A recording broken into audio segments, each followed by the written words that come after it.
What is up, everybody? Welcome to the Flash Hub, and today is the first series of an absolutely new idea which I wanted to explore. This is the HUBCAST, and today we have Mr. Kanzume himself, definitely growing on the YouTube scene for sure, and all over social media.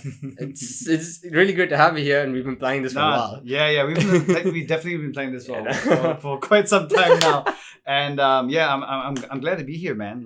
Thanks for having me. So actually, one thing, so I was thinking of notes. So I have notes of like what we could talk about. And okay. The other thing I was really thinking about is like we met very short a while ago. Yeah, it wasn't too long ago actually. Yeah? September 20th. I looked up. I scrolled up on our Instagram chat. Man, now you got me in a very vulnerable space because you got the date and all. You know what I mean? Did you get the time? I did my research. September 20th. So that's when I think you hit me up about something. And that was around the time where Travis was doing the big community giveaway. Yeah, that's right. That's when we first officially met. Right? Yeah. That was it. So I think from there, looking at where we are now, we're very good friends compared to in a very short period of time.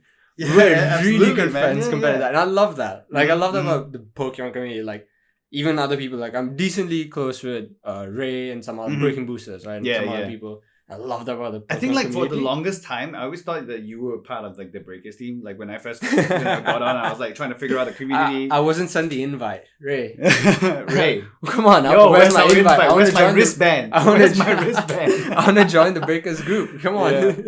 Oh my God. No, I was no, that's not. I think so. She was a lot more on TikTok before YouTube. Oh yeah, I saw my YouTube before Travis did. Oh really? Because Travis was on TikTok now. Travis, I think he had his YouTube along with that. Right. Like for me, because I didn't do Pokemon until much later. Correct. So my first video is coming up this month, like the anniversary of this month. Oh wow! So last year, November 26th, is my first ever video. It's like I just did a montage. I recorded Call of Duty Mobile on my phone. And I just nice. edited on Wondershare for more and just put it out. It's horrible. It's Lord. Hey, but it's good to look back, right? You know it is really good back. But like, I'm just looking at like since when I started, like I'd say I joined the Pokemon community when I made my Instagram, basically, because no one knew me when I put my YouTube up. I put my YouTube way before Instagram, TikTok, all that. Right. And I think I joined it when I started figuring out more people, talking to more people. Did my first box break on IG Live. It was horrible quality. looking at where we are now. No, but hey, do you have that video though? It's on my IGTV. Okay. It's on my, if you scroll IGTV, you'll find it. You'll find it. I mean, you figured out the date that we first met, so yeah, I'm definitely gonna scroll back. I think it would be interesting to reflect on that. You know what I mean? Like, it is. Yeah. So I remember that one. I had I was at home. I wasn't here. I was at home, and behind our like computer, we have this board thingy where you can write stuff. The names are still up there, by the way. I forgot. I didn't realize I was using a permanent marker. Oh my God. So I was using a permanent marker and I wrote down. So it's there in the things like pack 1 to pack 1. It's a Shining Fates EDB. Right. So pack 1, this is this. Pack 2, this is this. That's how I met most of these people. That's how I met. That's how I learned about Breaking Boosters. Right? So we got chatting because she's like, oh, I'll support you. And I didn't know who she was at the time. And I didn't know she was actually much bigger on TikTok. She was like 1,000 followers on TikTok at the time. So then that's how I got to know her. Then eventually when I started putting up my YouTube, like promos, at least I'll say, on my Instagram story, that's how like more and more people came in and like DM me. It's like, hey, it's really cool to know you. And to be completely honest, like, I mean, just jumping on that point right there, right? Like, I think that's one of the greatest things I've found and learned about the Pokemon community in Singapore, right? Yeah. It's like whenever there's a new person on the block, right? Like someone's just starting out, like everyone's very ready to help. You know that's true. Like honestly, that Pokemon TCG SG, like / your group, it's amazing. It's fucking amazing. It is. But like every time someone's like, hey, I'm new to this, I have a question, you'll have like 10 people giving them answers. Like, hey, I'm ready to help you. And everyone's like so nice in that sense. There's also the bad side, but we ignore that for now. It's like very welcoming. So I mean, in any ecosystem, right? There will always be like the good and the bad, that's right? True. And I mean, you can't really have an ecosystem with just one side. Yeah. You know what I mean? So, but honestly, the welcome you get when you join in is fucking amazing. Yeah, it's insane. Yeah. You know? And I think that's one of the most heartening things about this community, which is like, it's not just, I mean, like earlier I was talking about like how everyone's really prepared to help and welcome someone on board. Yeah. And I think it's that culture, right? Whereby, like we're all in this massive community together. Everyone's just, trying to share their love for the hobby in their own way, right? Some people, like collecting English cards. Some people prefer collecting Japanese cards. Some people prefer playing TCG. Some people, just collect. Just like the thrill. Like recently, I was talking to somebody, Kelvin_Fate. Right, so he's the guy always behind the scenes with me because like it gets really hard. Like when, like for example, on Saturdays when I'm at Toys Terminal, like things get a little bit out of control, right? And I'm there with Chibi Kanzume, right? And the little dude's like, he's 6. Well, he's turning 6 at the end of this year, and he's just running off on his own, right? So I need someone to like help me eyeball him and make sure, like I mean, like Maggie and Mike, at Toys Terminal, they're great. They look after their kids. Mike, it's almost like childcare, right? But it's always good to have, I mean, even like on the way there, it's always good to have someone. Now, he's not I mean, he doesn't collect, right? Like he doesn't collect. I mean, he's familiar with the brand, familiar with the franchise Pokemon. He's played TCG as a kid, but he doesn't actively collect now. Yet every Saturday, like in fact, just this one that passed yesterday, was it? Yes, yesterday. Yeah, even like when I was giving him a lift home, he was saying like, wow, like, I don't know why, but like I don't collect, I kind of play some TCG, but then like he's very drawn to it, I mean, like the Pokemon community in Singapore has this very wild kind of draw that even someone who is so, extended from like the primary community, can it's very interesting. Yeah. So it's pretty cool. So I was talking to some other friend. So one of my best friends. So he knows about it, but he's not that much into Pokemon. He knows like same thing. He knows Pokemon. Doesn't give a fuck about it other than that. Like, he knows that I do it. And he's like, good for you, sort of thing. And he's like, dude, the number of people like I've seen comment on your stuff and comment good stuff like, hey, congratulations, I got this card too. Blah blah blah. They go on my YouTube and they comment like, oh, I love the videos, I love your card, I also got this, blah blah blah. And we chat. It's like that's so cool. It's like it's very hard to find that sort of community in every sort of topic. Like there'll be a lot of topics like in sports and all. Of course, there's a community like that, but it's just it's very interesting. He's like, this is really cool to see. Correct. Like it manifests and grow as it is. Correct. So the community is really fun. So big shout out to all of you. yeah, dude. I mean. It's been a while. I mean, since I came back to Pokemon, right? So when did you come back to Pokemon? I came back to Pokemon, I think earlier this year. I mean, it feels like an eternity. Same for me. I think about the same time, perhaps. I don't know. Mine, I'd say I officially came back. I returned. I have to check mine because since we're playing dates and all. Okay, I need to find my video. My first, if you guys have seen, I did the Champions Path opening. Okay. At the time, it got like 90 views. I'm like, oh my god, this is my best video ever. I cannot wait. But that's kind of when I sort of got back into it. And fun fact, I got that from TCG_Go, right? TCG Go. Oh, right. Yes, so I've seen I got it from him. So he's the first person I saw met in the Pokemon community because he on Carousel and I bought the box from him. Nice. I like tapped me smarty. So yeah, hi. Yeah, I mean, I think mine was, I mean, coming onto Instagram, I think it was, I didn't check the date, but somewhere, I think July, August, maybe. Yeah. Don't quote me. Please check my Instagram. I don't know. But it's somewhere around there, right?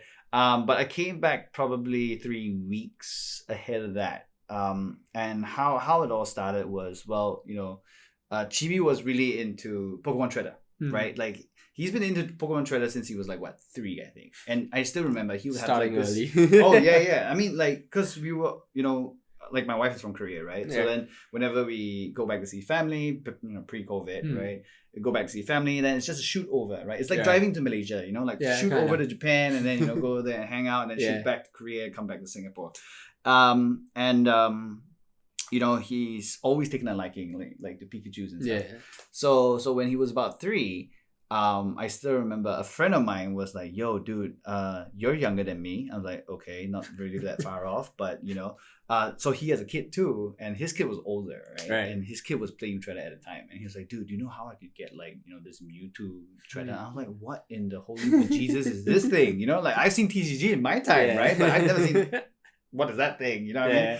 And then so I looked it up. I was like, oh wow, cool. Maybe this is the I actually told myself, maybe this is the new TCG that this new generation plays with. Yeah. So I was like, okay, that's pretty interesting. So then, like I got my son into it. And then I still remember he had this like really cute Mickey house with a bear on the back.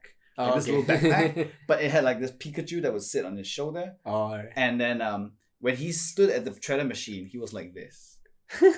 right? Like the buttons were above his head, right? And like he couldn't, you know how Shredder has like that dial? You choose the skill, he can't see the dial, right? He can only see the screen. So whenever I watched him play, I was like, that's like me in the front seat of a movie screen. Right. You know what I mean? You're like shit. You know? And that's how it started with him, right? And as he got older, especially this year, earlier this year, you know, he started to read. He started to do math, and then you know, I can't remember how, but like I think it was Popular Bookstore. It was a Popular Bookstore. Is it the comic promo thing? No. Oh, okay, like we were at Popular Bookstore trying to buy him like a Minecraft book or something like that. Like me and my wife were at Popular Bookstore trying to get him like a book so that he would read it or something like that. I think it's one of those Dr. Seuss ones, and then the Popular cashier, right? Yeah. You know, I caught him eyeballing this half-eaten booster box of Vivid Voltage packs, right? He was like eyeballing. He was like, what is that? I see a Pikachu. Because this time round, right? Like if there was a Deoxys or a Genesect, you'd be like, no one would know what is that, right? But there was a Chonkachu. There was a mega size Pikachu on that booster pack, right? All over that booster pack, and he was just staring at it, right? He was mesmerized, and so then, you know, the cashier was like, would you like to buy one? I was like, I'm screwed. I'm done. You know what I mean? Like, this is happening, guys. This is happening now. And yeah, you know, he picked one, and then he got his first amazing rare Jirachi from that first pool. And so I kept that booster pack with the Popular, like, you know, price tag on it. Yeah. The sticker they have on the things, right? That's right. That's right. You know, how they, you know, adulterate the pack art, you know what I mean? But that's another story for another day. But yeah, that was his first entry. And so, but okay, anyway, long story short, so that was kind of like the catalyst, right, of him coming back into it. He really enjoyed it. He first started enjoying reading it, right? Like all the skills and the names and, you know, looking at the art. And these were just like normal cards, right? And then that brought me back to like 20 odd years ago when TCG was out, and like when I was playing it. And I was like, wow, you know, like it was a very, let me just tell you straight up, like as a dad, like it's a very surreal kind of experience whereby it's like, this is something I grew up with, and now my son's messing with it. You know what I mean? I'm like, whoa, okay. And so, but then I didn't know how to I didn't understand the world, right, of Pokemon. I mean, like, it's very different from when it was back when. Completely. You know, like back then, I'm always telling this story to you know, a lot of the TCG guys, right? Like we used to, I mean, like now guys do, you know, like in my time, the shops with tables were for MTG players, because those were the serious boys. You know what I mean? Like you Pokemon people, like children's games. Nerds. You know what I mean? Yeah. You know, so yeah, me and my buddies, we would just sit, you know, at Newton MRT station. You know, sit just right down the corner and just start battling, right? Or go to someone's house to do it. So in my time, there was no. I mean, I make it sound like I'm really old. I'm not. But yeah, I never knew what a top loader was. So like, can you imagine? Like, to be fair, back then, I did TCG as a kid as well. Like very little, but there was no top loader then. I don't remember seeing anyone have a top loader. Dude, I think it was all binders. Yeah. It was all binders. Yeah, back then. Which is why it's really hard to find a PSA 10 or any vintage card. Which is why they're really valuable, right? So I think that's something to think about. Back then, getting like those packs would be like $2 or something, right? I can't remember how. I know for the life of me, I think they were about 5-ish. Oh, whatever. Well. So yeah. Compared to now, you know, like yeah. Look, imagine a heavy like base set WOTC pack right now. Yeah, it's like 12, 13. I mean, it is also like 20 odd years away. It is also but like imagine it's fun to imagine for me to think of back then if you just got one pack for like $5 and just left it somewhere and come back to it. Like you forgot about it, right? That's exactly what it is. I forgot about it. It disappeared. Yeah. It didn't come back, buddy. No, I mean, like I remember you know, I used to have like base set Charizard Hollows. I remember I even had I managed to clock 2 shadowless base set Zards. What happened to them? They disappeared because I was moving house. Okay. And, you know, a lot happened that with me as well. You know, and then this is one of the things my dad was like, I don't want my son to mess with this. You know? And then it disappears, right? And then I actually, on his birthday, right, I actually spoke to him and I was like, you remember those Pokemon cards back then, man? Man, you saw what they were worth now. If you knew what they were worth today. Just show him the eBay Lost Souls, right? Like just saying, But yeah, I mean, it was great back then. But yeah, I mean, as you can imagine, for me, right, like coming back into Pokemon, like I didn't know where to start. I mean, there were people talking about slabs, and I was like, wow, that's my first time seeing a slab. I mean, like I've seen sports card slabs before, but like Pokemon card slabs actively traded. Wow, that was new to me. Double sleeving, top loaders. I think for the longest time I was so confused. I was like, what is a pod? Where is the pod? I was super confused when I first heard of it. I asked on the Pokemon Slashies group. Right. Like, guys, what's a pod? And then they're like, oh, it's just like a collection. Like you have sets of 5. I'm like, oh, that makes so much more sense now. Right. Yeah, like and in my head, like I that's good for you because like my brain didn't accept it so easily. I was like, so why is it called a pod? Like, why not a set? Like when I looked at it, it was like one stack. There's a stack of booster packs. And for the life of me, I was always confused. I'm like, is it? So I asked a friend of mine. I was like, is it uniform? Like, it doesn't matter which set it is. A pod is a pod. It is always 6 packs, or is it different? And I was just like lost. I was just completely lost, right? And I think, just to reiterate our earlier point, which was, I think I wouldn't have managed to jump deep into it with my son if it weren't for the help of the community, right? Because like everyone got me up to speed real quick. It was like, these are top loaders. I was like, what do I do with it?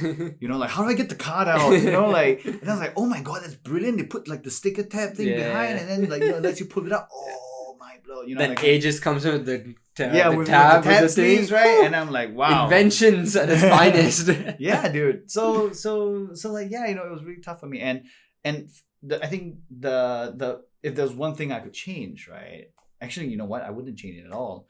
Was that I started off in the Facebook group, right? So a friend of mine, his name is Keith, and he was really enthusiastic about it. He was the one that showed me this universe that, oh my god, you can sell Pokemon cards on stream. I'm like, what? Because to me, I grew up with the advent of streaming, and streaming was always like either, like I've heard of in Asia that people sell stuff, and that's effectively like your infomercials, today. And then of course you have game streamers who, they stream Call of Duty, Dota, whatever, right? But to sell Pokemon cards, wow, that's completely like revolutionary for me, right? And then he was getting into it, and so I was like, so where do you do it? Do you do it on Twitch? Do you do it on YouTube? Like, where do you do this, right? And he was like, Facebook. I was like, what? I'm sorry, what?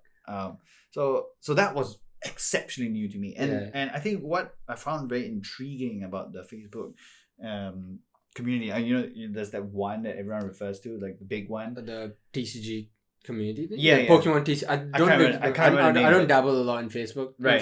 But it was that super long name that everyone goes to, and then I was shocked because it was literally a community of like traders, right? It's a traders community, and it is actually. Everyone's just selling to everyone, and wow, it was so active. It's a stock market of its own. Absolutely.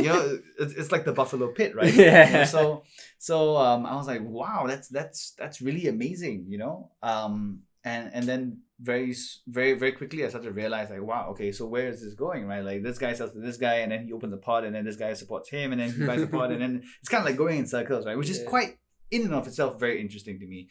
But then again, like, I felt like there was a lot more to it, right? Than just, because like from where I came from, like, and I know that sounds really weird saying it, but then, like for me growing up with Pokemon, it was like you buy the booster packs, you break them apart with your friends, you get some shit, you scream when there's a Zalo or a Blastoise or a Zapdos, right? And then you just put them straight in the sleeves, and you go out and play, right? And then when you get spares, that goes into your binders, right? And then after you keep the binders, and I can't even remember if anyone actually even tried to make a master set. It was just like, I just need somewhere to keep my stack it in. Yeah, correct. And then suddenly, like, there's this whole new universe around it. So I felt like there was a lot more to just traders on traders kind of thing. So that's when I decided, let me jump on Instagram and see what's the story there. And then then I was blown away. Completely blown It's away. very different. It's a completely so different community. I mean, perhaps there's a very strong overlap, right, between the two communities, I think, but yeah, culturally it's very different. It's very different, right? It's like for me, I started the other way. Mhm. I started Instagram and Telegram, so all those like Sleeping Snorlax, Happy Lands Group, TCG SG, and then I learned about Facebook, and then I was like, oh shit, this is cool. So I joined all the groups and I looked at it. Everything is claim sale. I'm like, it's always an auction, a claim sale. I think at the time they even had like the raffles and all. Yeah, right? I mean, it's not a bad thing. I'm not saying that's bad. It's just like it's very different from what I first experienced with Instagram, Telegram. It's like, oh guys, I pulled this. This is so cool. And everyone's like, oh my god, congrats, blah blah. Yeah, and go and claim sale. SB1, SB2. It goes so on like the on. first joke I heard, right, was like, guys, oh my god, I'm quitting. I need to quit this hobby. Like I'm gonna claim sale everything. Oh, yeah. Next day, boom! I got like 36 leaf boosters. Let's go, pot break, and then auction. You can never escape Pokemon. You can say you quit, but then the next one comes out and you're like, precisely. I mean, I don't get me wrong. I'm not trying to get on this podcast to make fun of people or anything, but like I just found it like I think it's really hilarious at the same time to such an effect that I think it's interesting. You know what I mean? It's like entertaining. It's what I see it is the pull of Pokemon. It's like I'm not gonna say like I know a lot of people say it's addiction and gambling and shit. It's really not. It depends on how you conduct your business. Oh yeah, absolutely. But it's like, hey, it's the thrill of pulling packs. You never know what's gonna come.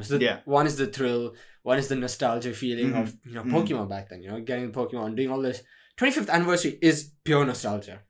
It is nothing else than pure nostalgia. This box is nothing but nostalgia right here. That's nostalgia. Take it. That is exactly for $70. That is $80. I think. Yeah, it's nostalgia. I'm just gonna crack one. Oh, I forgot. We should before they get warm. This happens on Discord all the time. So should I have a disclaimer? I don't know. Don't drink if you're underage. Don't drink if you're underage. Gotta be a full-grown man.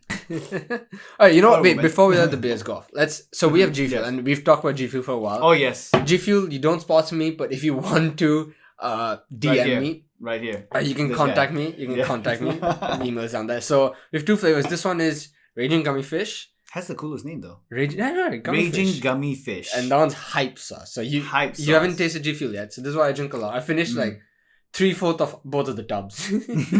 So this is your taste test. You can go with either one. I'm definitely gonna start with hype sauce because Flash is always telling me about how great this one is. This is good. No, I prefer Raging Gummy Fish. Really? Hype sauce. Yeah. Oh, okay. I have more hype sauce left because I drink more. Right. Okay. I'm gonna try it. Oh snap! This one hits. This one hits. This one has a really like. I can see how this can keep you going like throughout the night. Do you study with this? Like when you're studying, like I don't study. Okay, fair point. But when you're playing Valorant, do you? Yeah, when I'm Valorant, I prefer that. This is something if I'm really chilling, when I'm editing, this is the one. Oh really? Okay, go for it. Raging Gummy Fish. Okay, so this is the editors. This is the editing. Editors. GFUEL. This is more taste. You can taste the gummy. Oh, the gummy. Whoa. That just went straight in the dark. There were gummy fish going down my throat, man. I choked on it. Wow. It really does. It's gummies. It's like real gummies. Yeah, it's like gummy bears, but fish, but liquid, but swimming down your throat. Yeah, and it's really nice. I love the taste of this, but if I really need something like... Yeah, I think if you need a hit. If you want something chill, taste Raging Gummy Fish. Yeah, it's so much better. I agree. It tastes better. This is top notch. It's good shit. Premium really stuff. Good shit. Yeah. Alright, back to the beers. I mean, nothing. This is what I drink when I'm editing, or That's when you get more creative and your inhibitions are a bit lower. Yeah, I think if you get me drunk enough, which we will not do tonight because it is a fine Sunday evening. Yes. I have a quiz tomorrow at 1 p.m. but if you get me smashed enough, I would stop speaking English. Alright, we're talking about this on Discord. So actually, the thing is, I was telling him last time. So we chat on your Discord a lot. every conversation, every late night conversation is a podcast episode of its own. I kid you not. I kid you not. We've talked about everything possible on those Discord calls. Right. And I think that's one of the things why I love Discord so much, right? Like, don't get me wrong, like I love Telegram, you know, I love like how it's very free sharing, you know. But yeah, you know, for me, like I prefer to connect with people. You know what I mean? So like, yeah, you know, having like conversations with yourself, you know, Dr. Think Game. Streaming some games as well. Yeah, you know, into the night. And I think this is one of the things that I've been, and probably this is probably not on the topic list, but like, this is one of the things that I've actually been thinking about recently, which was how like Pokemon as a brand, right, has done wonders in connecting people from, you know, different corners of the universe, right? It doesn't matter what kind of background you come from. Yeah. I think one thing I'm really glad today is that it's not so nerdy anymore.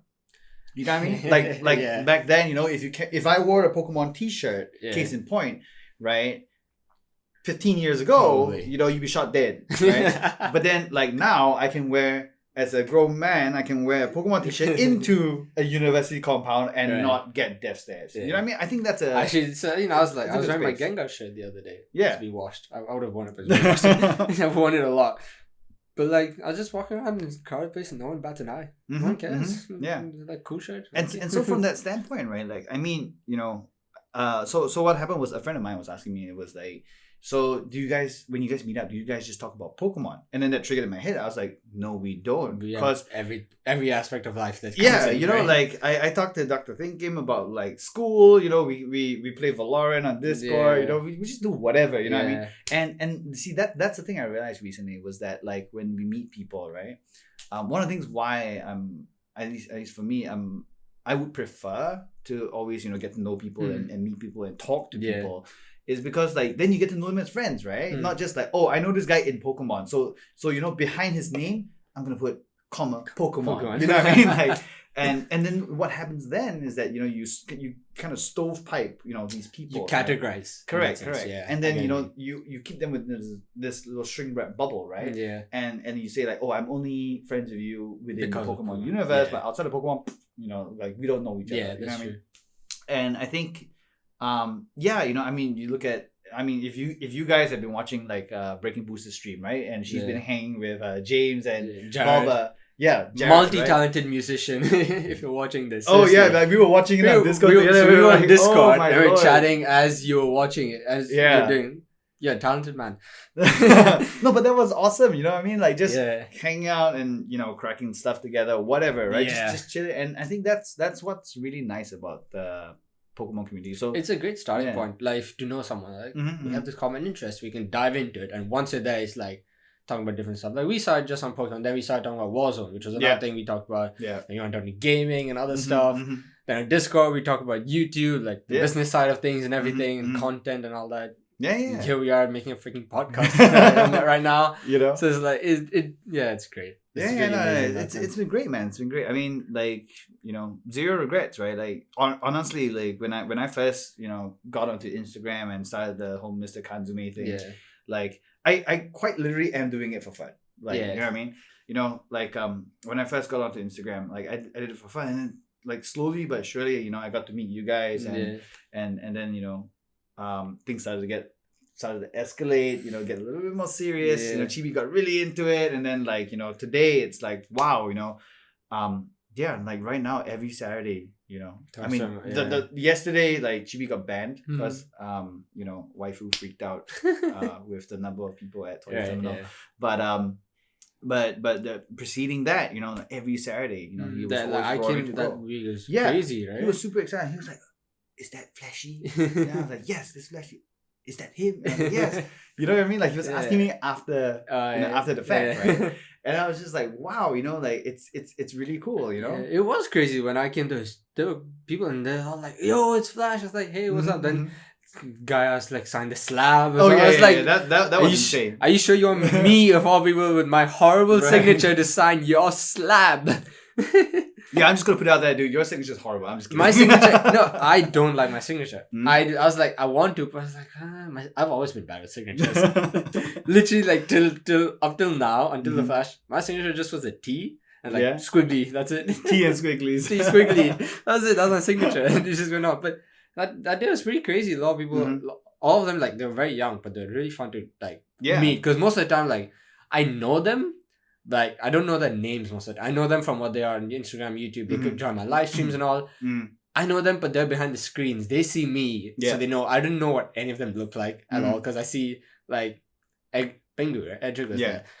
I didn't know how he looked like until he told me. He's like, until he rocks up, right? Then he's like, oh, I'm Edric. I was like, oh, that's you. What's up? Cause he shows up every week for my streams, right? But it's really cool. Then I'll be able to meet him from then. It was really insane. I just remember that day was really cool. Yeah. And it's also, I love how it's more focused on the TCG more than anything. And I was talking to Mike about that actually the week before. So I was filming a video there. I was like, I just dropped by to say hi to them basically. And then like, oh yeah, we're talking. It's like, we really want to promote the TCG more than anything. Like, yeah, we want to sell expansion sets and whatnot, blah blah blah. That'd be cool as well. But we really want to bring like the game and make it mainstream, like proper thing, which is why they have like so many people coming in. Playing every week and doing that thing is like a big step on that. Because nothing wrong with collecting. I collect more than I play too. But like it's fun to have that aspect of the game as absolutely, well, right? Absolutely. I mean, like for me, I've had this conversation with a few of my peers, who've grown up with Pokemon as well. And one of the things that always comes up is like, everyone's always very shocked, like, wow, Pokemon TCG is, like the cards, right? Is huge today. I mean, of course, you got people like Gary V going out there, you got Logan Pauls, the unlisted Leafs. And, even in Singapore, right? You got NOC people, getting into it as well. But I think dialing back, right? Like a lot of that nostalgia is fueling today's, out there, I say market, right? Because I mean, and that gives value to a lot of the vintage cards that you see today. But I don't know, like 20 years ago, like it was when you bought Pokemon, at least for us as kids approaching it, right? Like when you bought Pokemon cards, take me for example, terrible sample size, right? Like you pull a Zard, it goes straight into your deck and you just can't wait to flex it on your friends and try it, right? And the TCG game aspect was so, it was more than the collecting aspect. Correct. Because at the time it wasn't worth as much as it is now. Yeah, correct. So last time collecting was like, I have it. That's what collecting meant. Like I have a copy of this. You know what I mean? Today it's like, I keep it, I slab it, I store it properly and all that kind of stuff. And for roll forward to today, like would I think a friend of mine asked me, like, would I spend $1,000 on a card? And my answer is I plan to spend 18.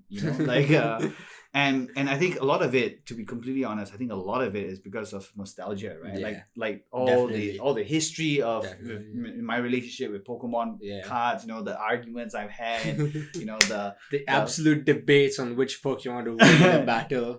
Or even just hiding the binder just so that my mom doesn't see how many cards I have, right? Mom's not gonna watch this video. So I think a lot of that nostalgia. So what I'm exceptionally excited about, I think, is the resurgence of TCG. See, it's been what? TCG's been out for 25 years. That makes me 8 when it was launched, right? And to think that it's still played today, right? It's pretty cool. I think it could be like, effectively a modern day chess-ish, debatable. You can put it up there. But I think one of the things that I found very, very exciting about that is the format hasn't really changed. Yeah, sure, there are like GXs, EXs, Rapid Strike, Vs and VMAXs. But that's also you to keep it interesting, you to change it up every now and then. Correct. I mean, they didn't have a choice, right? I mean, Pokemon TCG did go through its slumps, and then picked up again and all that good jazz. I think, they did really well relatively with the PTCGO, the online play online. Great. So that's a really good way for them to go on. And now they're upgrading it to PTCG Live, I think it's called. So I think that's great, to move the TCG thing forward. But like for us, it was always about, I don't know, for me, when I look at a new format, and one of the reasons why I'm like really into Jank decks, I mean, I've been corrected by my friends. They're like, buddy, it's just single prizes. I'm like, yes. But the reason why I call it Jank decks was because, like I was saying earlier, when I first came back to Pokemon, seeing the Facebook community and all that, I think one of the things, and there were many things that I was unsure about and confused, Right. Clearly confused, right? But I think one of the things that hit home for me was the term janks, right? And I would see like people, you know, they were like opening up a pack and they're like, oh, you know, all I got was a hollow. And I was like, what in the Lord Almighty are you doing? You know? And I got a shock of my life. Right. And I was like, you know, I couldn't believe it. I was like, does anyone play anymore? You know what I mean? Yeah, I know what and you mean. and then, you know, like, oh, it's all janks. Oh, green code card, it's all janks. Like, don't get me wrong, I get it. You know, as a collector, you want the hits. You want the hits. I mean, even as a player, it's the draw of the hits that really gets you. Fair game. Correct. I mean, to be fair, I mean, I'm not hating on anybody, right? Like, I'm just saying, calling it as it is. Yeah. And, you know, just to play devil's advocate right there, you know, as a TCG player, not every card is viable, right? So, you know, I go through a green code card. Yeah, I'll probably be looking for different things, right? Like, for example, you know, if you gave me so many hops. Yeah. If you give me a stack of hops, I'm like, oh my Lord, you know, like, what am I going to do with all these hops? How many times you want me to draw, buddy, you know? Yeah. Or like you get Pokemon that just have like one skill attack and 1 damage and that's it, right? I mean, like that is as vanilla as it gets, you know, like I'm not gonna survive, buddy, you know. So yeah, you know, I think to be fair, you know, like collectors, when you guys open packs, like, you know, there's something that you guys are looking for, right? And then for TCG players, you know, there's always something you're looking for, right? But I think what shook me at the time was that the discarding of that, like, correct, away, like right? like that that's considered trash. Yeah. You know what I mean? Was something that was very, very shocking to me. Yeah. And I think what really, you know, slammed the nail into the coffin, right? For me was when I first started building decks with Chibi. Right. And then he built, and he's still using it today. His first deck is his grass deck, and we carry it with us every Saturday, right? To let people try it. And that was built by him alone. Like, my only suggestion was to use, you know, the Vivid Voltage, I think, Rillaboom, you know, for voltage beat so that you can, you know, accelerate energy and all that good stuff. Just so that it gives him like a little bit of a competitive edge with his deck. But yeah, the rest was built by him. You know what was the cornerstone card in that deck? I don't know. Clearly there are no Vs or VMAXs, right? It was the Heracross. Oh. It was Heracross. Okay. One of the cards that was constantly being thrown away, right? And from which set was that? I think it was Vivid Voltage. I think it should be Vivid Voltage. I don't remember all the janks from Vivid, but yeah. So this one, I mean, the people who have played against Chibi in the early days, they all remember this card, right? And how that card came to be the cornerstone of that deck was, you know, he was opening up, like, you know, packs, right? And then I think from watching videos as well, he was like, oh, green code card, you know what I mean? But then he goes through it anyway. And because he's very intrigued by it, so he reads every card. Like, he'll say the name and then, you know, he'll put it aside. He'll take his time with it, even if it's a green code card. And then he hit the Heracross. And he's like, oh my God, it's Heracross. I love Heracross. I'm like, I'm not even sure where you saw Heracross. You know what I mean? But okay, cool, you know. And he puts it into his deck. So the two first cards into his deck was Lucky Ice Pop and Heracross. Sounds like, boy, I got you. I've taught you everything possible, right? Nothing left to learn now. But that's the thing. I didn't, you know, I taught him how to play, right? But I didn't build it for him. Yeah, right? So he put it pretty cool. Yeah. And here's the thing. I shit you not, right? I was like, what was I building? I think I was building a fire deck because, you know, old school, right? You gotta have your Zard. Yeah. So yeah, you know, so I built my deck and then he built his deck. Right. And then it wasn't Zard deck, it was a water deck. Yeah. Oh, okay. And I remember having Kaio gave flashbacks. Oh my God, those are so out of control these days. But thankfully Fusion Strike is here, guys. So don't worry about it. Fusion Strike is here. But I was playing a water deck. I remember trying out Samurott, Frostmoth, and Inteleon at the time. And I played against him, right? Yeah. And I've lost like flat on my face because of the Heracross.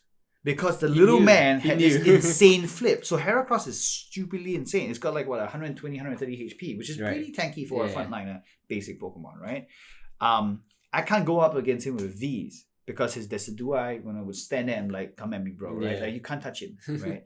And then once the Rillaboom is out, you know, all the energy is just flying everywhere and you're just dead. You're screwed. Yeah. So, but then the carry of the team, right, was the Heracross. Because the moment the Heracross comes out, right, I think with 2 or 3 energy, you know, he does single horn throw. And I remember the name of the skill because I've heard that name so many times and it haunts me every time he says it.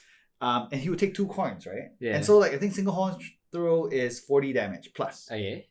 If you flip 2 hits, it has to be 2 hits, right? If you flip 2 hits, it's plus 160. That's 200. That's HP. a 1 hit. That's a 1 hit. Anything. Yeah. Right? I mean, notwithstanding, I think even V's will die in a hit, but V maxes will take a serious critical hit. Stronger V's, I think they're 200 plus. But like, that'll still be a critical hit. Yeah, it'll be a massive after hit. any normal attack since done. Correct. So like and we were playing Jank decks, right? Yeah. So how the whole Jank decks thing started was, I was, opening boxes with box breakers and helping out like with lighting and stuff, right? And then they were like, oh, who wants to take Janks? And I was like, I'll take it. You know? And so I had all these Janks, these piles and piles of Janks, right? And then I'm like, I'll just start piecing them together, like, oh no, my God, like, do we have? I still remember, for the love of God, like I can't even believe I used to ask myself this question when I first started Jank decks. I was like, I don't think I have enough energy. Oh shit! More ETBs, more energy cards, 50 energy cards for a reason, luck, right? So like, and I remember like it was just going through the Jank piles. Like, I enjoyed sorting them. That's one of the things I used to do as a kid, right? I love sorting them by type and all that kind of thing, and then putting them nicely, organized and categorized, and then start searching through decks and seeing what kind of synergies you could create, right? But yeah, like I was just shocked, like that he could, constantly put it together on his own. Yeah, put it together on his own and essentially get my ass whipped, right? Yeah. How old was he at this time? 5? Now he's 5 turning 6. Yeah. Oh, yeah. So that was he's ahead of most of us. Yeah. So that was the first thing. Yeah. The second thing was with Lucky Ice Pop. So like for us, we're very. I mean, you play Fire Red, right? Yeah. Like you use Potion, you go up by X amount of HP. You use Hyper Potion, you go up by X amount of HP, right? So like you know it. Like that's how a potion works. That's how healing works in Pokemon. You got a potion, you heal. You got a full heal, you recover from a special condition, right? So then this kid comes along, right? Like Chibi comes along and he's like, I use Lucky Ice Pop. I was like, okay. What does Lucky Ice Pop do? So again? Lucky Ice Pop does, I think 20 or 30 heal. Okay. Right? Then you flip a coin. And if it's hits, it goes back into your hand. Oh. Not the discard pile. Oh. Which is insane. You just keep reusing that again. Correct, because you can use unlimited number of items in TCG. So what he did, so I knocked him for 100. Yeah. And he's like, Lucky Ice Pop. And that was the first time he actually did this action, right? Lucky Ice Pop. And then I was like, okay, let me read it, right? Yeah. And I was like, oh snap. And then he figured it out. He was like, Lucky Ice Pop, 20, flip, hits. Flip, hits. And he just healed himself back to full. And I was just like, what just happened? This is not the TCG I remember, right? Yeah, he's hacked it. I was like, the 5-year-old just hacked TCG. Oh my God, And don't get me wrong. That was a proud daddy moment right there. You know what I mean? And yeah, that really, really spiraled me into like deeper and deeper, to go deeper with the whole Jank decks thing, right? But ultimately, one of the reasons why I'm like until this day, right, I'm still really loving like Jank decks and Jank deck battles, right? And it's great. Like, don't get me wrong, like some of the people I've met for the first time at Toys Terminal, on Saturdays, like a lot of the usual suspects. The usual suspects will come up with like interesting decks, but like you have the Rayquaza VMAX, right? You have the Kyogres, you got the Mad Parties, right? the Zekrom Reshirams. But then once and ever so often, so like Melvin, right? So Melvin and May, right? So Melvin and May, they helped me solve Ray's deck. So I had a problem, right? Like so I started doing these community Jank deck builds, right? Yeah, I have mine right there. Oh yeah, yours is somewhere around the back, right? It's over here. Okay. So I was struggling with Ray's one, right? Because like Ray, I asked her like, "What's your favorite Pokemon?" And she was like, "I like Lucario and Ninetales." And at the time, there it is. Built on the Zapdos, right? And Ray was like, I like Lucario. I'm a Lucario fan. If not Ninetales, but at the time, the pre-Fusion Strike. I think the new Ninetales is very useful. But the old Ninetales, all like built around Zapdos. Yeah. Oh yeah. Camera. Yeah. So Ray's one, she was like, I love Lucario and Ninetales. I couldn't build a good strong Ninetales one just because it wasn't Fusion Strike yet, but I think that's about to change. Yeah. But so I had Lucario, right? And then Lucario was a steel type Pokemon. So then I was like, okay, fine, if Lucario is a steel Pokemon, I shall build a steel deck. And then, steel is very interesting because it's not like grass and water whereby it's very, very fast paced. Neither is it like fire whereby there's a lot of discarding. But it's a lot of shifting. Yeah. Right? Steel decks, I've realized, have a lot of shifting. So you got like Solgaleo from 25th, who has the Russian ability. You got Bronzong, that his ability is that he can move, energy around. So like Zacian or Zacian, right? Like when he steps on the deck, fresh, he needs 4. Right? It's gonna take you 4 turns to put 4, but with Bronzong, from all your other Pokemon, and they're tanky, right? And they're generally tanky. So they can hold that energy for you, right? Whereas with water decks, like I call them loopies. So what happens is, like, especially with Fusion Strike, like you have like Suicune, for example, right? So Suicune has Aurora Loop. So you hit the Joker, right? And then with 3 energy, and then 2 goes back into your hand. Oh, okay. But then you have Frostmoth, which then allows you to shuffle it out again. So it's very unique, right? Like different styles with different types, and that's the reason why I ask people, like, what's your favorite Pokemon? And then I can build the synergy around the type, right? Like mine's built around that Zapdos. Correct. Yeah. Yours is built around like everyone is there to carry Zapdos. So Zapdos goes in for the finishing move. You know what I mean? Yeah. So yeah. I mean, no, back to May and Melvin, right? It's like, but I was struggling. Yeah. You know what I mean? I really wanted to try, I read the descriptions and I really wanted to try, like, this AG Slash. So AG Slash is interesting. Again, AG Slash is a very new Pokemon to me because it wasn't in Kanto region. And I thought it was really, really interesting because he has different stances, right? So it's kind of like, it's the first time for me seeing a Pokemon whereby he has one stance on the table, right? Which is defensive. And steel decks, for some reason, they seem to carry a lot of abilities that go up against VMAXs. Specifically VMAXs, not V. So like Vs and VMAXs are different, right? So then you have like one stance of AG Slash, which is a shield, right? So that the VMAX can't damage you the next turn, full stop, right? And I was like, wow, that's insane. Plus you do a lot of damage, right? But then you can get offensive as well, right? By doing extra damage to VMAXs when you switch the stance, which means you have 2 AG Slash cards, one on the table and one in your hand, and you can just keep switching them within your turn, which is insane. So I really wanted to try that for, to pair with Lucario and Bronzong for Ray, but it just didn't work because it was just too slow, right? And then I had this matchup against May and Melvin, and it was really cool, like to see another bunch of people who were also building Jang decks, like single prizes, and because a lot of thought has to go into the synergy as well. Not to say that like no thought goes through like Vs and VMAX decks, right? Like standard decks. A lot of thought goes into that. But I think, for example, case in point, if you buy the Trainer's Toolkit, they give you the Crobat V. Yeah. Everybody loves Crobat V. Why? Because it's like a free draw, right? so you drop down a Crobat, bang, you've got extra cards to play. You can't do that with Jang decks. You don't have that access. You don't have. You have to kind of get a bit more creative on that sense. I think so, yeah. Because like you can't just sit there in an active position with like 230 HP, thick boy. You know what I mean? Yeah. And then like my 60 HP little dude is like, hey, But so yeah, it pushes you a little bit further, right? And makes you come up with, concoct all these like really, really like make it or break it, Hail Mary kind of synergies. And so Melvin came out with this brilliant build, right? I can't remember if it was Melvin's deck or May's deck, because I was playing with Melvin, but they were switching decks, right? And there was this one deck I played against, and I enjoyed it thoroughly. I lost. I had my face kicked into the ground. Don't get me wrong, okay? But I don't. So here's the thing, right? I'm probably weird that way. I enjoy losing.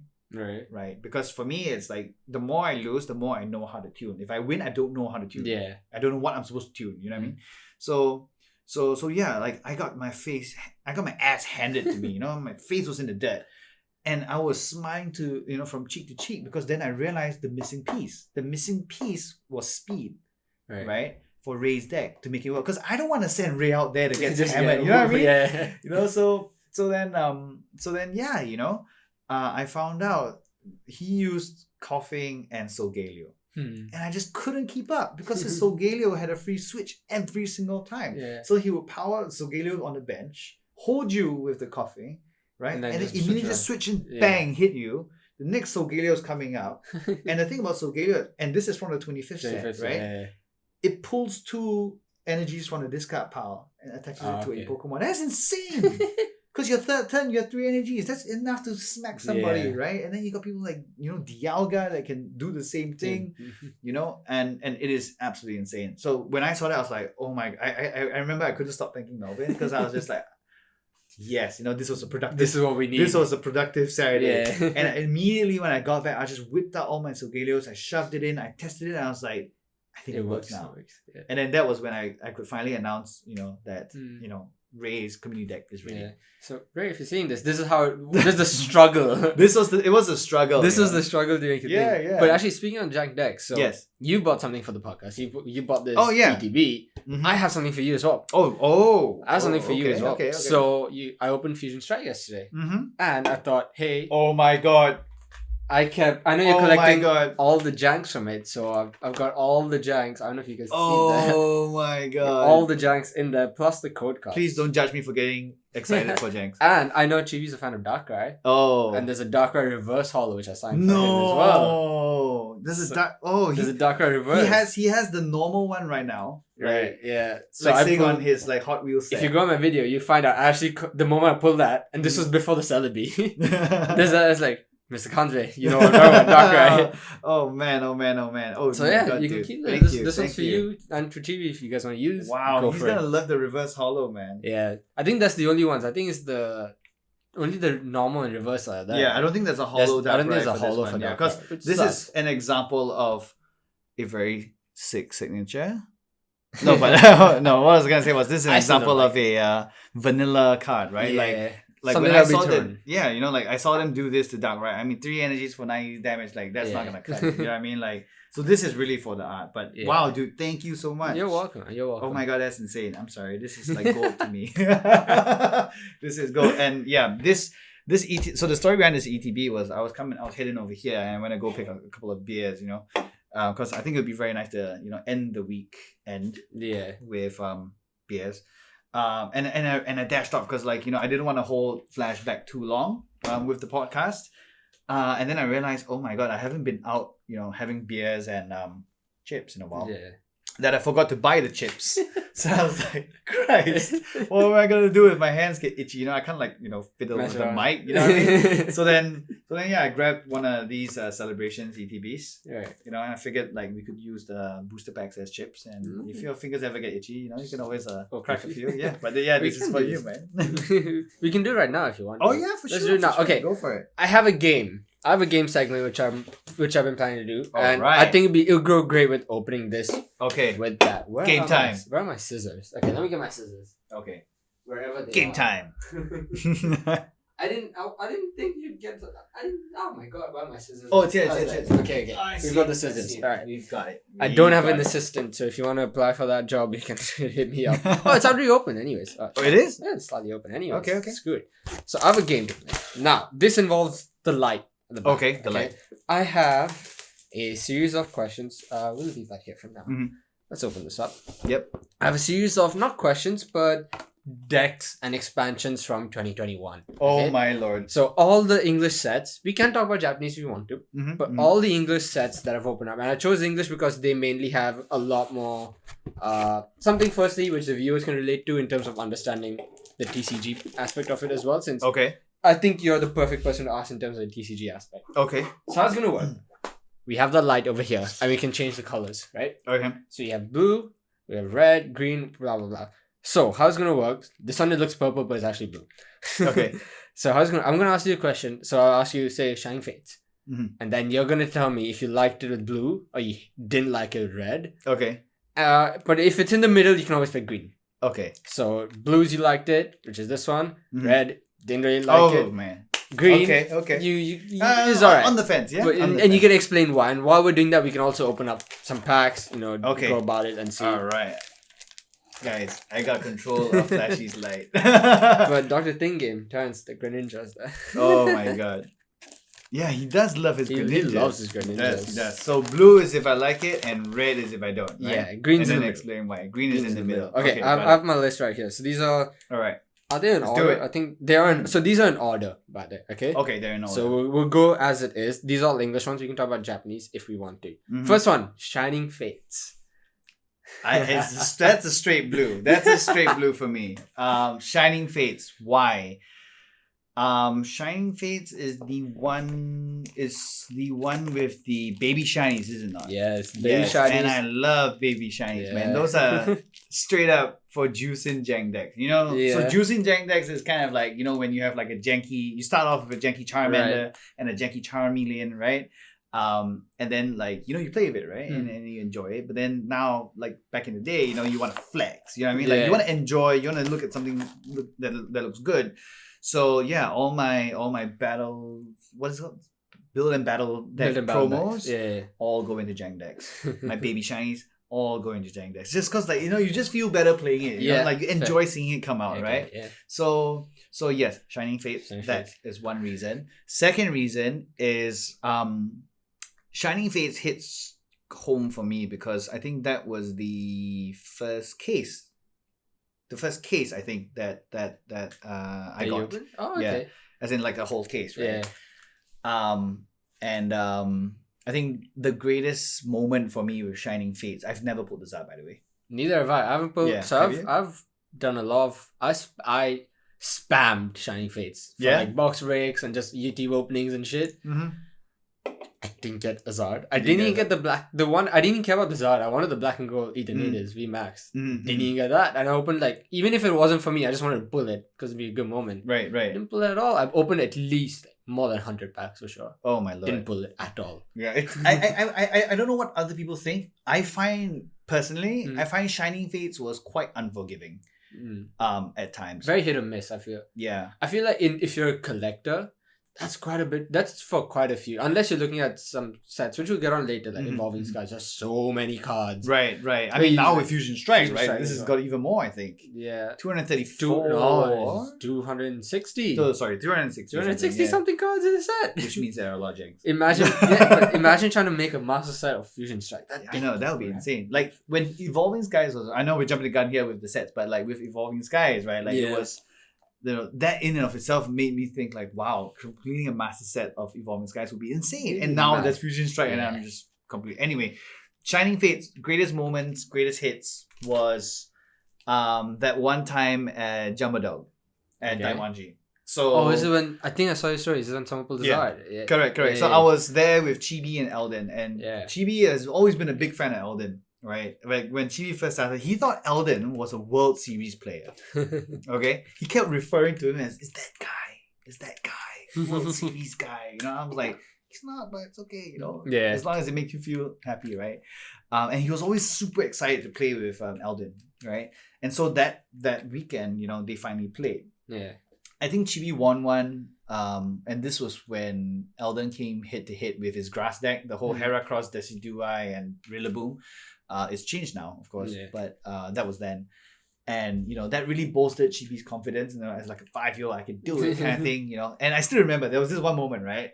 Sidetracked, but there was this one moment whereby when just before they started, Eldon asked Chibi, he's like, "Do you want me to remove the V's?" Right? And then Chibi sat there as a little 5-year-old and said, "No, keep it." I was like, "Oh!" So anyway, I mean, you know, I think Eldon gave him that match, to be completely honest.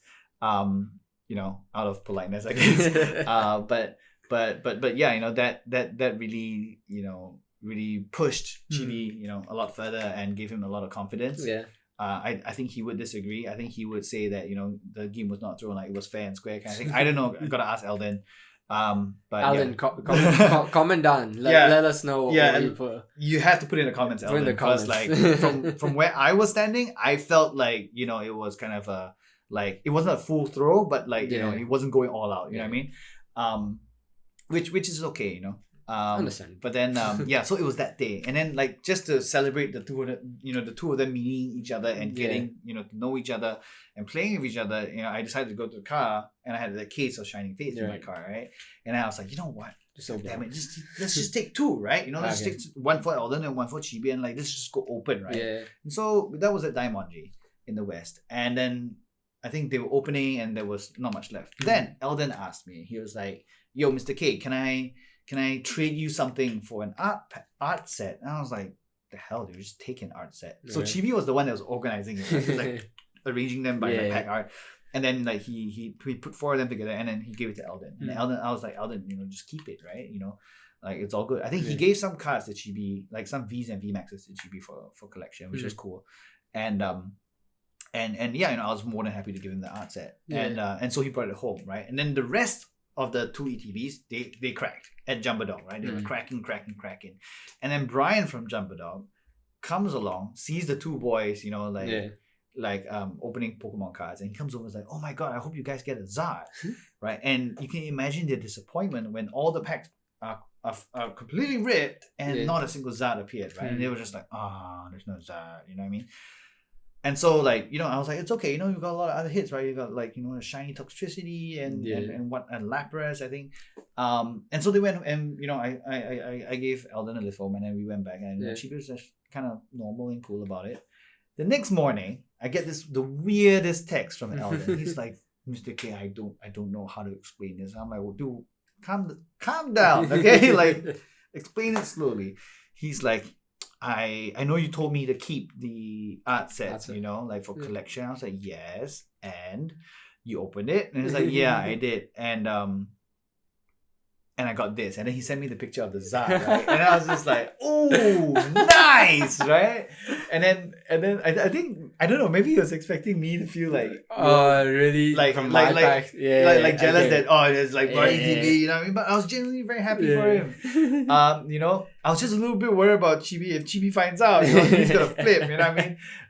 But yeah, no, I was super happy, about it, and I was like, dude, like, if you now, like, if you ever need some extra cash, to crack another box, then just go for it, right? Just sell the damn thing. He's like, no, I'm gonna keep it and all that kind of shit. So yeah, Shining Fates has been like that for me. The moment was really good though. Correct. Yeah. Like that was quite amazing. So I'd agree. Shining for Fates. Me. Blue as well. For me, yeah, it was more for the really foothold of me in like the Pokemon community. On YouTube, it gave me content, which was great. But on Instagram, like growing that sort of thing as well. That's when I started live streaming. And even if those on YouTube, my first live stream was Shining Fates. And it's kind of like it's a turning point on my channel for me as well. So it's a very memory holding thing. It's like for me to change. Yeah. So when I learned live streaming, then blah blah blah. If you see my first live stream and see what it is now, it's like worlds apart, right? Madness. It's madness. Because I've learned a lot of skills in between. But yeah. Alright, next set. Next set was Battle Styles. Oh. Battle Styles. I would have to put green. Green? In between? Green, because for the life of me, when I came back to Pokemon and I saw Urshifu. Yeah. Or Urishifu. Or Urshifu. I call it Urshifu. Yeah, I think it's Urshifu, right? I think so. I was like, what in the Lord is that? You know what I mean? It was like a Kung Fu Panda. And I was just like, I didn't get it. Where did this... but I think it was, if I'm not mistaken, I think it was with Battle Styles that they introduced the whole single strike rapid strike. Yep, that's when it came. Which is why it's green. So generally, I would say it's red, just because when I came in, like I was always told that Battle Styles is there. It's a shitty set. It's a shitty set. Like who the hell is Urshifu? No one cares. It was a low period for Pokemon apparently. But no, I think some of the janks are actually really really good. Right. Urshifu today is still Urshifu VMAX with rapid Gmax rapid flow or something like that. The attack is still a very very strong deck, right? And it's still very competitive. So I can't say it's a bad set. It's just a set that I never really grew towards. Yeah. But from a TCG standpoint, it still has very strong cards. I mean, it's still effective until now, right? You still have the single strike. I still play rapid Fusion Strike. You have a whole set based on it. Yeah. It's coming upon that, and it's changed TCG as a whole, like the playability. Absolutely. So fair game on that. Yeah. I think from a collector standpoint, it doesn't appeal. Really? I don't think it appeals much. Like for me at that point, I didn't play TCG yet, so I only got into it more recently. Then as a collector looking at the set, I was like, this is not, it has none of my Pokemon which I would like to have. Right, yeah. Like, I guess. Or let's say I would ask you. So here's the thing in my head, right? Like when someone says Battle Styles in my head, the first thing that pops up are 2 Urshifus. Yeah. What else is there in Battle Styles? I don't know. Kinda, yeah. So from a collector standpoint, it would definitely be this is why a lot of people didn't like it, and that's kind of the consensus as to Battle Styles is not really that well liked. But I get your TCG standpoint. Yeah, it makes a lot of sense that it really does affect everything, and it's affected everything up till now, right? Oh yeah, I mean, I still use a rapid strike deck, so I can't press red. I really can't. Okay, next set. Do you want to open some right now? We can do it while we're talking. Sure. Okay, we'll do it while we're talking. Right. Till then. Right. Okay, next set first. Next set first. Chilling Rain. Oh. I'm just gonna grab myself a chip. I got one for myself. Yeah, this is really like potato chips, man. Yeah, it is. Chilling Rain. Yes. I mean, I came into Chilling Rain very colored, right? Yeah. Very colored because by the time I got to Chilling Rain, everyone was like, "Oh, it's Chilling Pain, man, it's Chilling Pain." Yeah. So again, it's like for me, Chilling Rain was very much like Battle Styles. I think I was asking you, or was it Slashy? Somebody on Discord. I remember I was asking someone like, "What is that on his head?" The Shadow Rider and Ice Rider. I was like, because I didn't play the game, right? So I was like, "What is that balloon? Why does the little dude have a giant hat? Why? Who thought that this would be a great design, right?" I think it was you who was telling me about like. I think so. I think that it was some ability or something. I can't remember. I remember we had a small. I don't remember what I said. I just remember we had a small chat about it. Yeah. So yeah. I love the holo. I love every holo from this. Like I know they're sort of considered janks, like the Lugia and this. Like it's so good. You don't get it. It always feels good. Ho. Not bad. All right, so I'm gonna read it out. Okay, vintage. Here comes Team Rocket. Oh, nice, dude. I like Cosmog, Zekrom. Whoa. I'm gonna just put it here. Zekrom and a Mew. Lunala. Oh, nice. Lunala's good. Yeah. Yeah. Psychic Shot 130. Let's go. I love that. Yeah, Lunala is great. I mean, that it's very versatile because Cosmo. Yeah. And then from there you can go off to like Solgaleo or Lunala. I personally have not tried Lunala just yet, but I've heard great things about it. Mew. Yeah. So this was my chase card, but the Japanese one. Oh, okay. Yeah. So someone gave it to me, sent it to me, and I was it just looks awesome. But yes, English one is still good. I mean, but I love the remakes of the classics. These are like dude. The nostalgia of like opening these classic ones. And like again, the stamp, of course, I'd prefer Japanese, but oh well, it's all good. It's all good. You also have like these. So 1, 2, 1 Chilling Rain. There we go. 1 Battle Styles. Since we're talking about Chilling Rain, pick your color for Chilling Rain, and we'll open a Chilling Rain. I have Battle Styles. I'll open that as well. All right. Vivid and Darkness. Chilling Rain. I would say no. Red. I would say red, not because it's like the hit rate, because I didn't know anything about the hit rate. Yeah. Just because I didn't understand Calyrex Rider. And if I'm not wrong, this is the set, right? With see, that's his hat right there, which I do not understand. But isn't this the set that they completely messed up the legendary birds? Oh yeah. Okay, so you guys know me. I love Zapdos, but Galarian Zapdos is I'm not gonna lie. I'm not a fan of Galarian Zapdos. It looks like an ostrich to me. It looks like what's the show? Woody Woodpecker? Okay. No. The Roadrunner. Roadrunner. It looks like the Roadrunner. I'm like, are you dumb? Have you seen Zapdos? I mean, okay. I think Moltres got an upgrade. Moltres and Articuno look sick. I'm not gonna lie. Design speaking, they look really good. But why did they downgrade a Zapdos? Yeah. Zapdos is like in the skies, freaking lightning everywhere, going all out. This guy's running. He doesn't even fly. He's running. I mean, some birds don't fly, but they didn't have to push it that far. Yeah, I mean? right? Like, come on, man. Yeah. They did Zapdos really bad. Yeah, they did Zapdos for sure. So I think that's a red for me. Yeah, that's for sure. What they did to the birds, not cool. Yeah. But in terms of playability, did you play with any Chilling Rain cards? Janks or anything? I think I do, but I did not specifically go out to look for it. Oh, right. Code card. Okay. So it's 4, right? Still? Yeah, it's 4 for all modern. Unlisted Leaf Energy. We'll keep that. Unlisted Leaf Energy. I always got all my breaks, I always say Unlisted Leaf Energy. And now I've started calling the Lightning one Flash Energy. Nice. Okay, so Clara is good. Yeah. So my favorite phrase in TCG is choose one or both. Why write it? Why not just say both? Right, that's true. But yeah. Licky Tongue, not bad. Oh, nice. Licky Tongue. So yeah, Clara is hot. Zubat. Again, I'm not a fan of these like clay artworks. Oh yeah. These that's not for me. Oh, okay. So Remoraid. So the ref Lugia.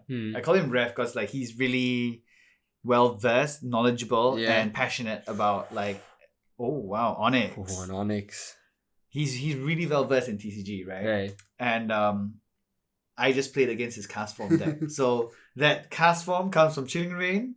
I would bump it up, but Zapdos that's a kicker for me. So yeah, cast form is good. Okay. Single strike though, nice. Single strike. Carnivine, yeah. GB just added that to his deck, yeah. Nice. Oh, I think I got a hit though. Colander. Alright, I don't know if they can see it though. We can close it up later. It's a Galarian Moltres V. Alright. Oh my god. Very nice. So put that in the mystery stash. So in all this, on all these packs, like nice. I don't mind taking the janks, but all the hits are yours, buddy. All this will go to mystery stash. Nice. So if you guys will win this, don't worry. Very nice. Alright. Yeah. Okay, so we didn't get a Zapdos though.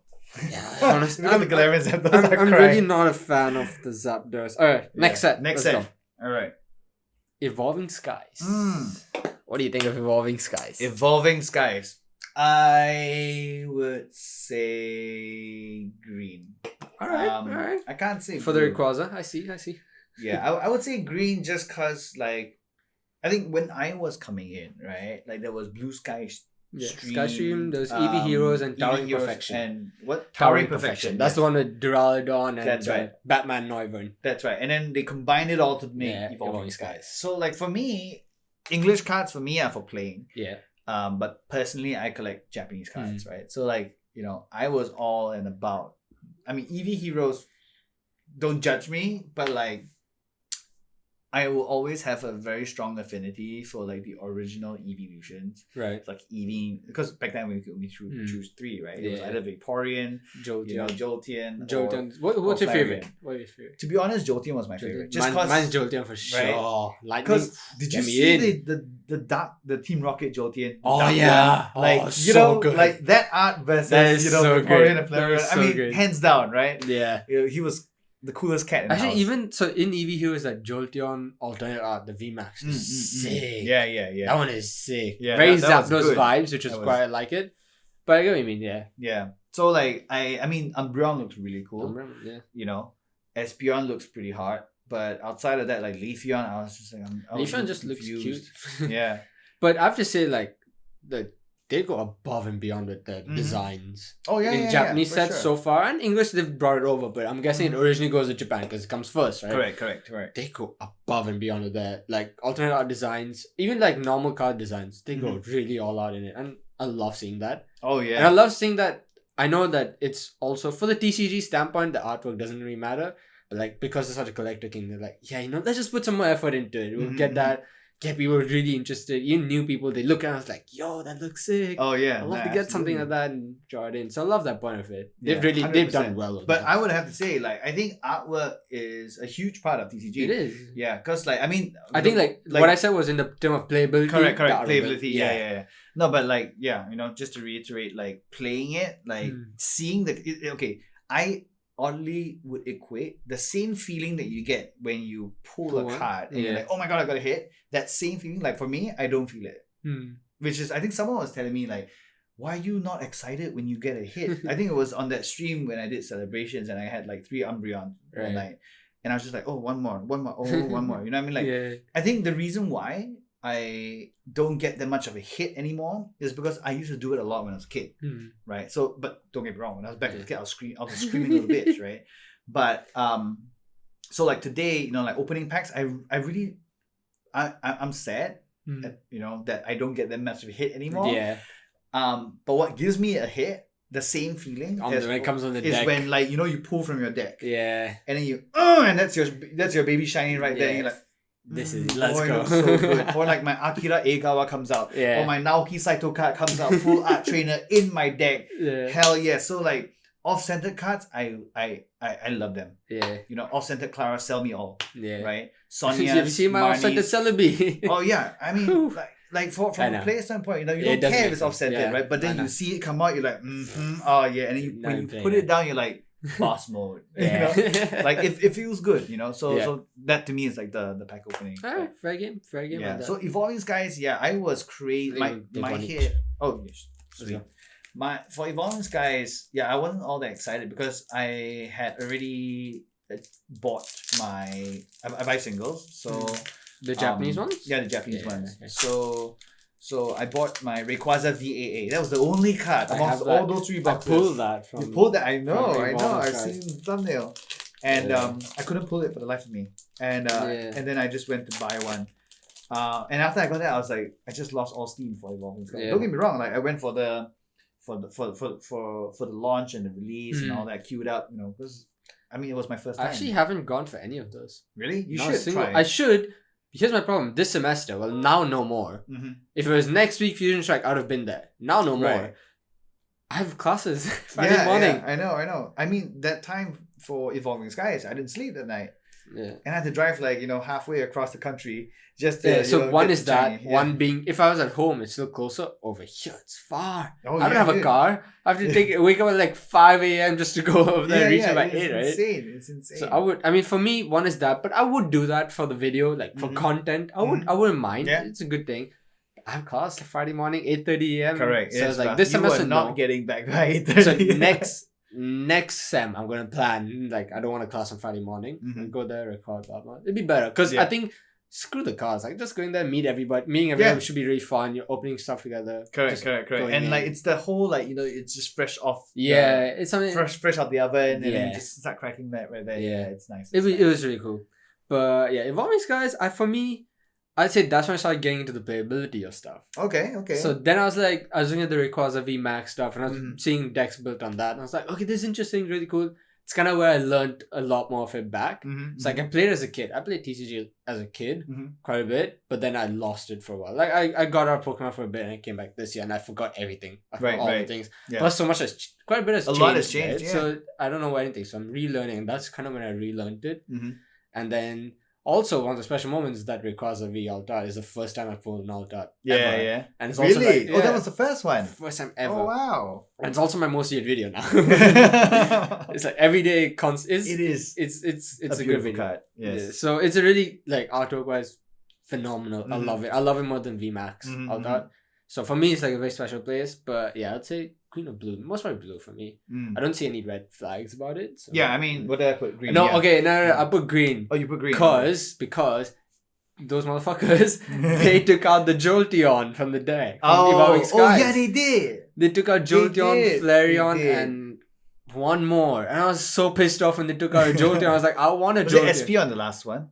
Yeah, Espeon. So Espeon is now in Fusion Strike. That's right. But they took out Jolteon. Yeah. It's one of the main 3. How dare you take out the Jolteon? It just doesn't make sense. So, I get the fact that there's too many cards. Then screw it. Take out some of the but followers. You just need more. Yeah, so I'm like, you should put the Jolteon. Pokemon, I'm disappointed. But I'll put a green just because of that. In terms of just wanting to pull one of my favorite Pokemons out. I wouldn't say it's one of my favorite. One of my top 8 at least. They took it out. I was so excited when I opened EV Heroes. It's coming in English soon. Evolving Skies. I saw you get the leaks, right? So I saw I saw Umbreon. I saw this. I'm like, where's my Jolteon? It never came. And then I saw the news Jolteon to be excluded. Are you kidding me? That was rough. That was absolutely rough. And Jolteon's not going to be part of a set. It's coming out in English as a promo thing, right? VMAX bundle, a triple VMAX bundle. Right. Why? Right. Why would you do that? Is that the same one as the EV Heroes in Japanese, right? Because I've heard that there's this box that you could buy that had a guaranteed VMAX. Is that the one? That's a different one. Oh, so this one is just a Last Box Magic opened it, and that's the Japanese one. But the English one is releasing December, so next month. Oh, okay. So the English version is coming out. English version is coming out. So they did plan on putting the English version, but I'm just sad they didn't put it in part of a set. Correct. Because I don't know, it's just nice to have that as a set. It's something that you can something you can pull. Right? And one is that. One is also playability wise, it comes better in a set when you can match the stuff around. Correct. If it's different on its own, it may not match something, so it doesn't go in the deck properly. Right. Yeah. It's why would you do that? So they did Jolteon bad. I was like, why? But I totally agree with you. For me, very personally as a collector, the moment I bought my Rayquaza VAA, sorry, I was done. You know what I mean? I was a very happy man. So that's the same for me. I bought 2 booster boxes for Evolving Skies. I've not opened any. I have ETBs which I want to keep stored because I like the way they look.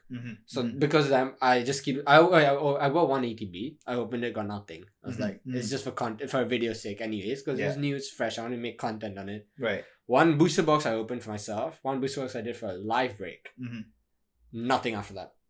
Nothing. Wow. I didn't touch Evolving Skies. I didn't get sleeve stuff. I didn't get the 3-pack blister, whatnot. I didn't even bother. I got the alt out. I'm like, this is it. Even if I didn't get it, I don't think I'd have opened more. I was like, this is it. Worst case. Even for now, Fusion Strike, I've only bought this booster box.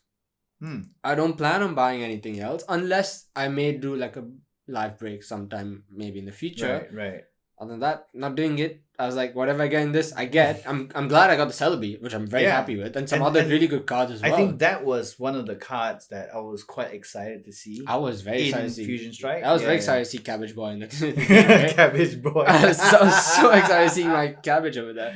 So it was really cool to pull that. As obviously I wanted a Gengar, my favorite. Right. Now I'm like, I'll just buy the Gengar later when the prices drop a bit more. Yeah. I was just about to say, like last night, I was just having this conversation with D, right? Like Dr. Think Game. And no, was it? Yeah, Dr. Think Game and Lugia. Let's open this while we're talking. Yeah. And Lugia was telling us, like, wow, Ho, Palkia, Zekrom, Zacian V. All right. Cleffa, another vintage remake. Wow. I like this. You're popping off the packs, man. The Cleffa is coming in big. I know, Solgaleo. Yeah, Solgaleo. Hey, Solgaleo. Look at that. That thing is out of control, the Russian man. ability. Russian. It's so underrated. So underrated. But yeah, I was just talking to Lugia and D, I think yesterday evening, and Lugia was already telling me like I think that was like the second day of Fusion Strike, right? And the prices of Gengars have crashed. Yeah, you know what I mean? Like, I'm just gonna, because it's happened before. I'm like, I'll just wait a week or so. Yeah, just give it a week. It'll drop easily. I'm like, I'll just get one back. Yeah. So easier. It's much easier. Okay, next one. Next set is none other than Celebrations. Oh wow! In 2021. So what do you think about Celebrations? You can open one while blue. I am straight blue. And I'll tell you why. Apart from seeing Pingu smiling from cheek to cheek with his 25th anniversary Zard. His 25th anniversary Kyogre Groudon deck with the Volcarona. The Deathly Trap that he calls it. He also pulled his Zard on live, I remember. Yeah. That Toys Terminal day which I was watching his live on the MRT and he pulled that and he's like, oh my god, I pulled his Zard. Wow. I didn't know he pulled his Zard, damn. Yeah. So yeah, I think Celebrations, for whatever it's worth, right? I mean, there were a lot of disappointments with UPCs, and I mean, I ordered a case of UPCs and then I didn't get allocation because it was just so tight, right? Yeah. Do I feel bad about it? Not particularly, no. I wasn't really drawn into the UPC much, to be honest. Yeah, I was just curious, I was just very, very curious about. Oh, are we putting the code card? I'll put it anyway. It's cool. Yeah, I wasn't all that bummed out about it, but I think one thing that's very often overlooked is Pokemon came out with to me, as what I understood, Pokemon came out with the celebration sets, to celebrate 25 years of Pokemon, right? And I think it was really cool that they brought out all the vintage cards. And for maybe not so much for like the younger crowd, but like for me, seeing the old vintage cards come back, for me, it hits home. Yeah, you know what I mean? Like, same for me. I remember holding this as a kid, right? Yeah. So that's one thing. Second is they just completely smashed. Oh, so I was gonna say for Evolving Skies, I think I gave it a red. I think I would give it green. Did I give green? You gave it green. Okay, yeah. So green is right. Green. Just cause like in terms of playability, just to be accountable and sure, the Rayquaza V and V Max thing is out of control, right? And then of course there was Flaffy. Yeah. You cannot exclude the Thunder God Flaffy. Every electric deck, including yours, has a Flaffy. I've seen So Thunder God. So I would give it a green. Yes. Yeah. But yes, Celebrations, right, completely changed the meta. Right. Overnight, from everyone's trying to either build like an Urshifu deck or an Inteleon deck or a Rayquaza deck. Yeah. It was one of the three, right? It was always one of the three. And then suddenly, boom, everyone's like, hey, I got this deck, right? 40 energy. Hey, you ready? And then everyone's like, it's a Kyogre deck. Oh, okay. And so I was pretty psyched about it. About how like they managed to use, Groudon. Groudon, right? Like you would think that people would dare to call these janks, right? But every card here is almost very playable. Yeah, And it's very interesting. Oh! Oi! Oh, the Umbreon! Holy crap! Speak of the black cat. Oh my god, okay. Okay, this is turning out to be a good night. Interesting night. And a Mew. Okay. Oh, nice. Damn, what a pack. Holy shit, I didn't expect that. Alright, you want to sleeve it first or? We have sleeves behind that. Yeah, we have sleeves behind that. We have a lot of sleeves. Alright. Holy shit, damn. Good stuff, buddy. Wow. That's awesome. God, I'm glad this popped out. I'm glad this ETB delivered. This because this, my friend, this is worth it. Holy shit, that's really cool though. An Umbreon, yo, nuts. Absolutely excellent. Yeah. So what was I saying? Yeah. So a lot of the cards are very playable. Completely changed the meta. Yeah. But the thing that did it in for me, right? The thing that did it in for me was when Chibi was opening the tins at Daimoji. I bought him two. And he was, it was his first time and I was excited for him to open it because hell, these cards are older than he is by a good decade. Yeah. Okay? So like I was really excited for him to open it. And his first two classic hits from those two tins were Blastoise and Zapdos. Rocket Zapdos. Oh, right? Love it. And got the slab there as well. Right? All of that. Yeah. And the feeling, I mean, maybe it was just me because I was observing him the entire time, but the feeling of seeing him, a 6-year-old, or 5-year-old in this case, pull out a Blastoise. Yeah. It's like, it's one of those shit, that was me. Back in the days, holy shit. And his reaction to it as well, because he's so used to seeing these and modern cards and contemporary stuff, right? Yeah. And then something that's just really classic, and then he's always all confused, right? He was like, why are the words so small? And I was like, I didn't think of that. Yeah, actually, the printed on, right? Look at it. Especially the classic ones. That's a remake. Yeah, the Rocket Zapdos is the more classic one. Yeah, correct. He was saying why is it smaller? Yeah. And maybe he was having trouble reading it, but he read So here's the fun thing. I never knew this. Okay, I couldn't for the life of me remember this. Right. Because I rarely played Blastoise as a kid. I played Zard more. And he was the one that told me. He was like, Daddy, how come Blastoise in your time has the same skill as Frostmoth? I was like, I'm sorry, what? I was like, okay. So I read it. And then it was Rain Dance. Oh, shit. So Blastoise base set skill was Rain Dance. So many words, right? Right. But essentially it does what Frostmoth does today, which is shuffle energy around. Damn. Yeah. So think about it this way. When we were playing, my other friends were playing Blastoise, right? They had to stage 2 Evo chain. Right. Just so that they could start doing that. Imagine if they came back to play today and they realized, oh shit, just take a Frostmoth, 90 HP right off the bat, and you can start doing that. What the hell is going on, boys? They really downgraded Blastoise. Yeah, single-handedly has brought down that Blastoise. And so it got me thinking wow, the game has changed a lot. That's true. Actually, that's right? I didn't realize that. I never knew until he told me. Right. So I tell you, when they say kids say the darnest things, they really do. Yeah. Right. But I mean, to be fair, think about it. His generation, the younger kids, are the only people who would actually look at it and say that. Right. We would never. I see a Blastoise right now. I see a startup counter Pokemon is this is where it all started. This is where it began. Correct. This is how it all started. Yeah. He's this does the same thing as this ice butterfly. What the hell? Why is this important? Correct. So it's really cool to see that perspective. It's interesting, right? Yeah. To see him open such a vintage card. Oh wow, this is time travel or something. Yeah. So that for me, straight blue. Right. Is it blue? Yeah, it's blue. It's blue. Straight blue. Celebrations was great. Right. I mean, last few. We'll open the normal one. Right. Okay, till then, the next set. Yes, next set. Is Fusion Strike. So Fusion Strike. I know it's been very early. It only released a couple of days ago. But what do you think of it so far? I think your experience of it so far, looking at everything, your Janks, especially the Janks. Especially the Janks, yes. So, more excited about. So we're not going to talk about No Nut November. Yeah. Right? It is No Box November. So this time around, I decided not to buy a single booster box. And and as a way of like giving back to the community in the sense of I'm just gonna go out there and buy janks, right? Yeah.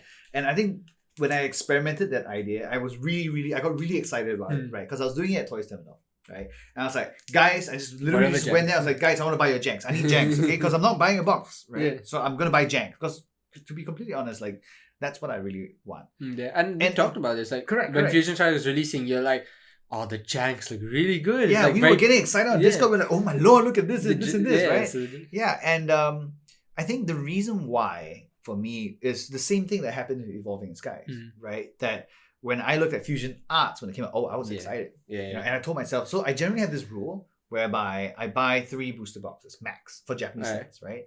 And once I've cracked 3 booster boxes and I don't get my chase card, and I usually only give myself 1 or 2 chase cards max, right? Then just buy the single. Correct. So if I don't hit my 3, I would just go and buy the single. I don't care how much it's gonna cost. At that point, I'm just gonna go and buy it and call it a day. I almost went to 5. Oh, okay. Because of the Mew VAA. Right. Because it was a Naoki Saito Mew VAA, and I had. And it is a very sick card. It is. You know, I wasn't excited about the Mew. I mean, I know Akira Egawa, which is also another favorite of mine, did the Mew VMAX AA, you know, with the bus and all the crazies going on. But yeah, Naoki Saito is always, you know, my number one kind of thing. I think a lot of people prefer the VAA over the VMAX. Oh yeah, I think so. Yeah. It's a different art style. Yeah. You know, but I mean now it's kind of not fair at the same time because Naoki Saito does a lot of the good trainers, right? Yeah. But even though I'm a huge Naoki Saito fan, I can straight up tell you that Mew VAA was the very first time I collected a Pokemon card drawn by Naoki Saito. Oh. Yeah. So far you've only bought. Correct. Yeah. So in my opinion, Naoki Saito is the master of the waifu. Right. No one does waifus better than he does. Fair game. Right? Name some examples. So maybe something. Oh, no. It's okay. It's okay.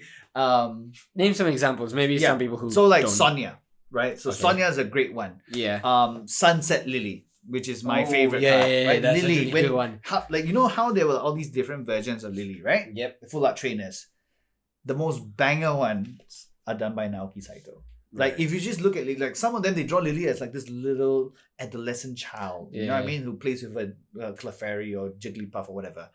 Unless in Dream League she's got Lunala just and to be fair, I went to get the Clefairy one, right? Because I thought it was cute. But like when Naoki Saito draws her, there's so much depth to the character, you know? And that's one of the things I like about it. Sonia, it was done by her. It was done by him. He also did the Red Blue Green. Oh, right, the Red Challenge. Yeah, so there are 2 sets, right? They're done by 2 different people. Yeah. So the one that I find more popular is the one done by Naoki Saito. Yeah. Right. So I mean, there are a couple more. Let me just real quick. Beat. So this is one thing that many people don't know. Beat was done by him. Okay. You know Beat. The Beat is who? Someone's brother, right? B is I forgot. I can't remember, but anyway, I know him as the guy that lets you attach one more energy to your Pokemon. Right. Rose though. Oh, hey, Rose, great for D&D next decks. Yeah. So yeah, Naoki Saito's great with full art trainers, but he is not. I don't particularly fancy his when he does Pokemon art. So case in point, Dream League, right? Yeah. When he did N and Zekrom Reshiram. I have the card there. Yeah. So somewhere. Like, do you have you managed to get it right? The secret rare one? Yeah. It's on its way. It's on its way? Yeah, it's on its way. Yeah. So you gotta have a look at that. Yeah. So like that one looks great because again that's done by Naoki Saito, right? Both of them are done by him. You have the other one. Yeah. Let me pull it out. Yeah, you should go get it. I have it somewhere. It's a good question of where. Oh, there it is. There it is. So for those of you who there it is. This is the card. Yeah, so this is the one we're talking about. Zekrom, Reshiram, and just sitting over there. Yeah. And of course, drawn by Naoki Saito. I don't think it's that clear to see it, but there we go. So this one, right? So for those of you who are unfamiliar in Dream League, right? Yeah, Dream League. Naoki Saito did 2 versions of this. This is the normal one, then there's the alternate. I'll put the alternate art on the video for you guys to see. Okay, sweet. So like, I think this was a pretty decent rendition, right? Of Reshiram, and I think I know why this became the normal and that became the alternate art, Right. because he drew and really small. Yeah. Right. This kind of it personally, I find when you're looking at this kind of ambient kind of what do you call that, art style, I would prefer someone like Mitsuhiro Arita or Akira Egawa to do it, or even Koki Saito, right, for the matter. But the alternate art one, right, and takes the full center, right, and is the center, and is the main subject of that art, and it really draws it in. So to me, like that SR is definitely worth buying. Yeah, just because like it's kind of almost like a full art trainer, but with Pokemon. So it's really so really that super cool. So I remember the first time I was doing the Dream League box break and I was looking through the cards, and Dream League is like artwork. Like heaven, it is heaven, right? Yes, I would don't even care about the play. I just want like the artworks and that, like having the all the cards. Like I have the Magnemite over there. Oh yes, that Magnemite over there, and it's lit. And the box trick we did was the character cards up. Oh yeah, the Piplup, the Wishy-Washies. Yeah, everything's so good. So and I was scrolling through and I saw the Reshiram, Zekrom, the Secret Red, and I was like, I need to. No, but that's why when I saw you breaking Dream League on stream, right? Yeah. Like I thought that was brilliant, because I think honestly I agree with you. Dream League is such a great box to crack. It's just amazing. It's a box that just keeps giving. Yeah, you know what I mean? So it's like, so if for those who don't know how Dream League works, Dream League has, of course, every Japanese booster box has its secret, right? There are many secrets. But Dream League is special with character cards, and they're bringing back in VMAX Climax. Oh yes, now, so which is amazing. Are you ready to climax? But like Dream League has a character card, and it's so refreshing to have that, because either like if you're just want to chasing those artwork and collecting, fine. I mean, most people don't play with Japanese because they don't understand it, so fair game. But like just opening that is something different. Like it's a very, for people who watched it, I hope you enjoyed the stream. I did. But sure. Like opening it myself, it's so different, and it's just refreshing to have the character cards come up. Yeah. Some of them are. I consider them a secret rare of its own. Even though you get like 2 or 3 in every box, I consider them like sacred. They're amazing. Yeah, absolutely, because it's not something that's done every day. Yeah, exactly. Yeah. It's so rare, and like it's just insane to see. Like then you have Tag Team GX for me is unbeatable. Of course. I'm sorry. Like I love Vs. I love VMAXs. I love the fact that they're bringing the V stars and Brilliant Star and all that. For me, Tag Team GX. If I had to choose, I would say the same. Tag Team GX. TTGX is the winner. It is so good. Like just having 2 Pokemon team up like that is just amazing. And to see how they synergize, right? Yeah, right? Correct. If it wasn't for like all these Tag Team GX, no one would ever thought a team up these or Pokemon and how they might work together. Who would have thought Eevee and Snorlax would go well? Yeah. Marshadow and Machamp. What was that Sableye one you were talking about? Sableye and Tyranitar. Yeah. Like these are different world Pokemon. But like they come together and then you realize, shit, they work. They work so well when you look at the attacks and all that. So it's interesting. Yeah, absolutely. I mean, the one that I'm still looking for right now, and I know Jaken, if you're watching, thanks for always sending me like these carousel listings and stuff. The one that I am still waiting on for, and I plan to buy a PSA 10 one. In fact, I'm still a little bit on the edge, price wise, like in not really price wise, but like whether I want to go through the hassle of sending it myself, or do I just want to buy it straight up? You know what I mean? Is the alternate art Darkrai Umbreon. I have seen it. I have seen it. It is a sick one. Right? It is a sick one. Which set was that from? I forgot. Which what? Which set? Do you remember? I have no idea. I thought it was Dream League, but maybe not. It's not Dream League. There's no Darkrai Umbreon in Dream League. Tag Team, the gold box, the Tag Team GX. Tag Team GX. I think, if I'm not mistaken. Maybe. I don't remember the full set for that, but yeah. Yeah, wow. That is one card I'm still gonna try and get my hands on. Speaking of Umbreon. Speak of an Umbreon. I mean, yeah.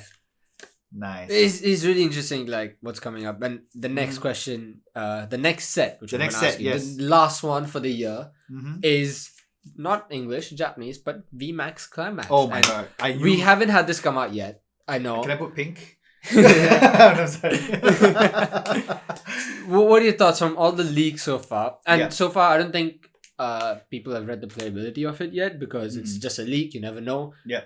Just on pure artwork standpoint. I mean, I'm putting pink because it is beyond blue, right? Yeah. I am super ready for VMAX Climax. I think if you had to make me choose, right? If my wife had me at gunpoint, right, which she would in a heartbeat, if she found out. If she had me at gunpoint and I had to choose between every English set this year. Yeah. And or VMAX Climax? And or VMAX Climax or VMAX Climax, right? From a collection standpoint. Clearly, obviously, because it's Japanese cards, so but in a more realistic sense, Fusion Strike, if I had to take my last $1,000 and go Fusion Strike or VMAX Climax, for sure. VMAX Climax. 100%. I mean, like, what a set.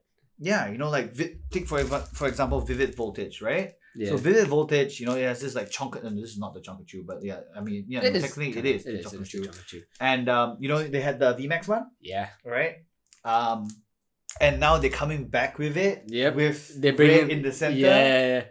I mean, how can you not want to get right? You know what I mean? Like, for me, I don't know if you guys seen the Zekrom. Yes. Yes. I was just about to talk about the Zekrom next. It looks fantastic. That's my so go-to. Here's the thing. Okay, so you like Zekrom, right? Yeah, I love Okay, so here's the thing, right?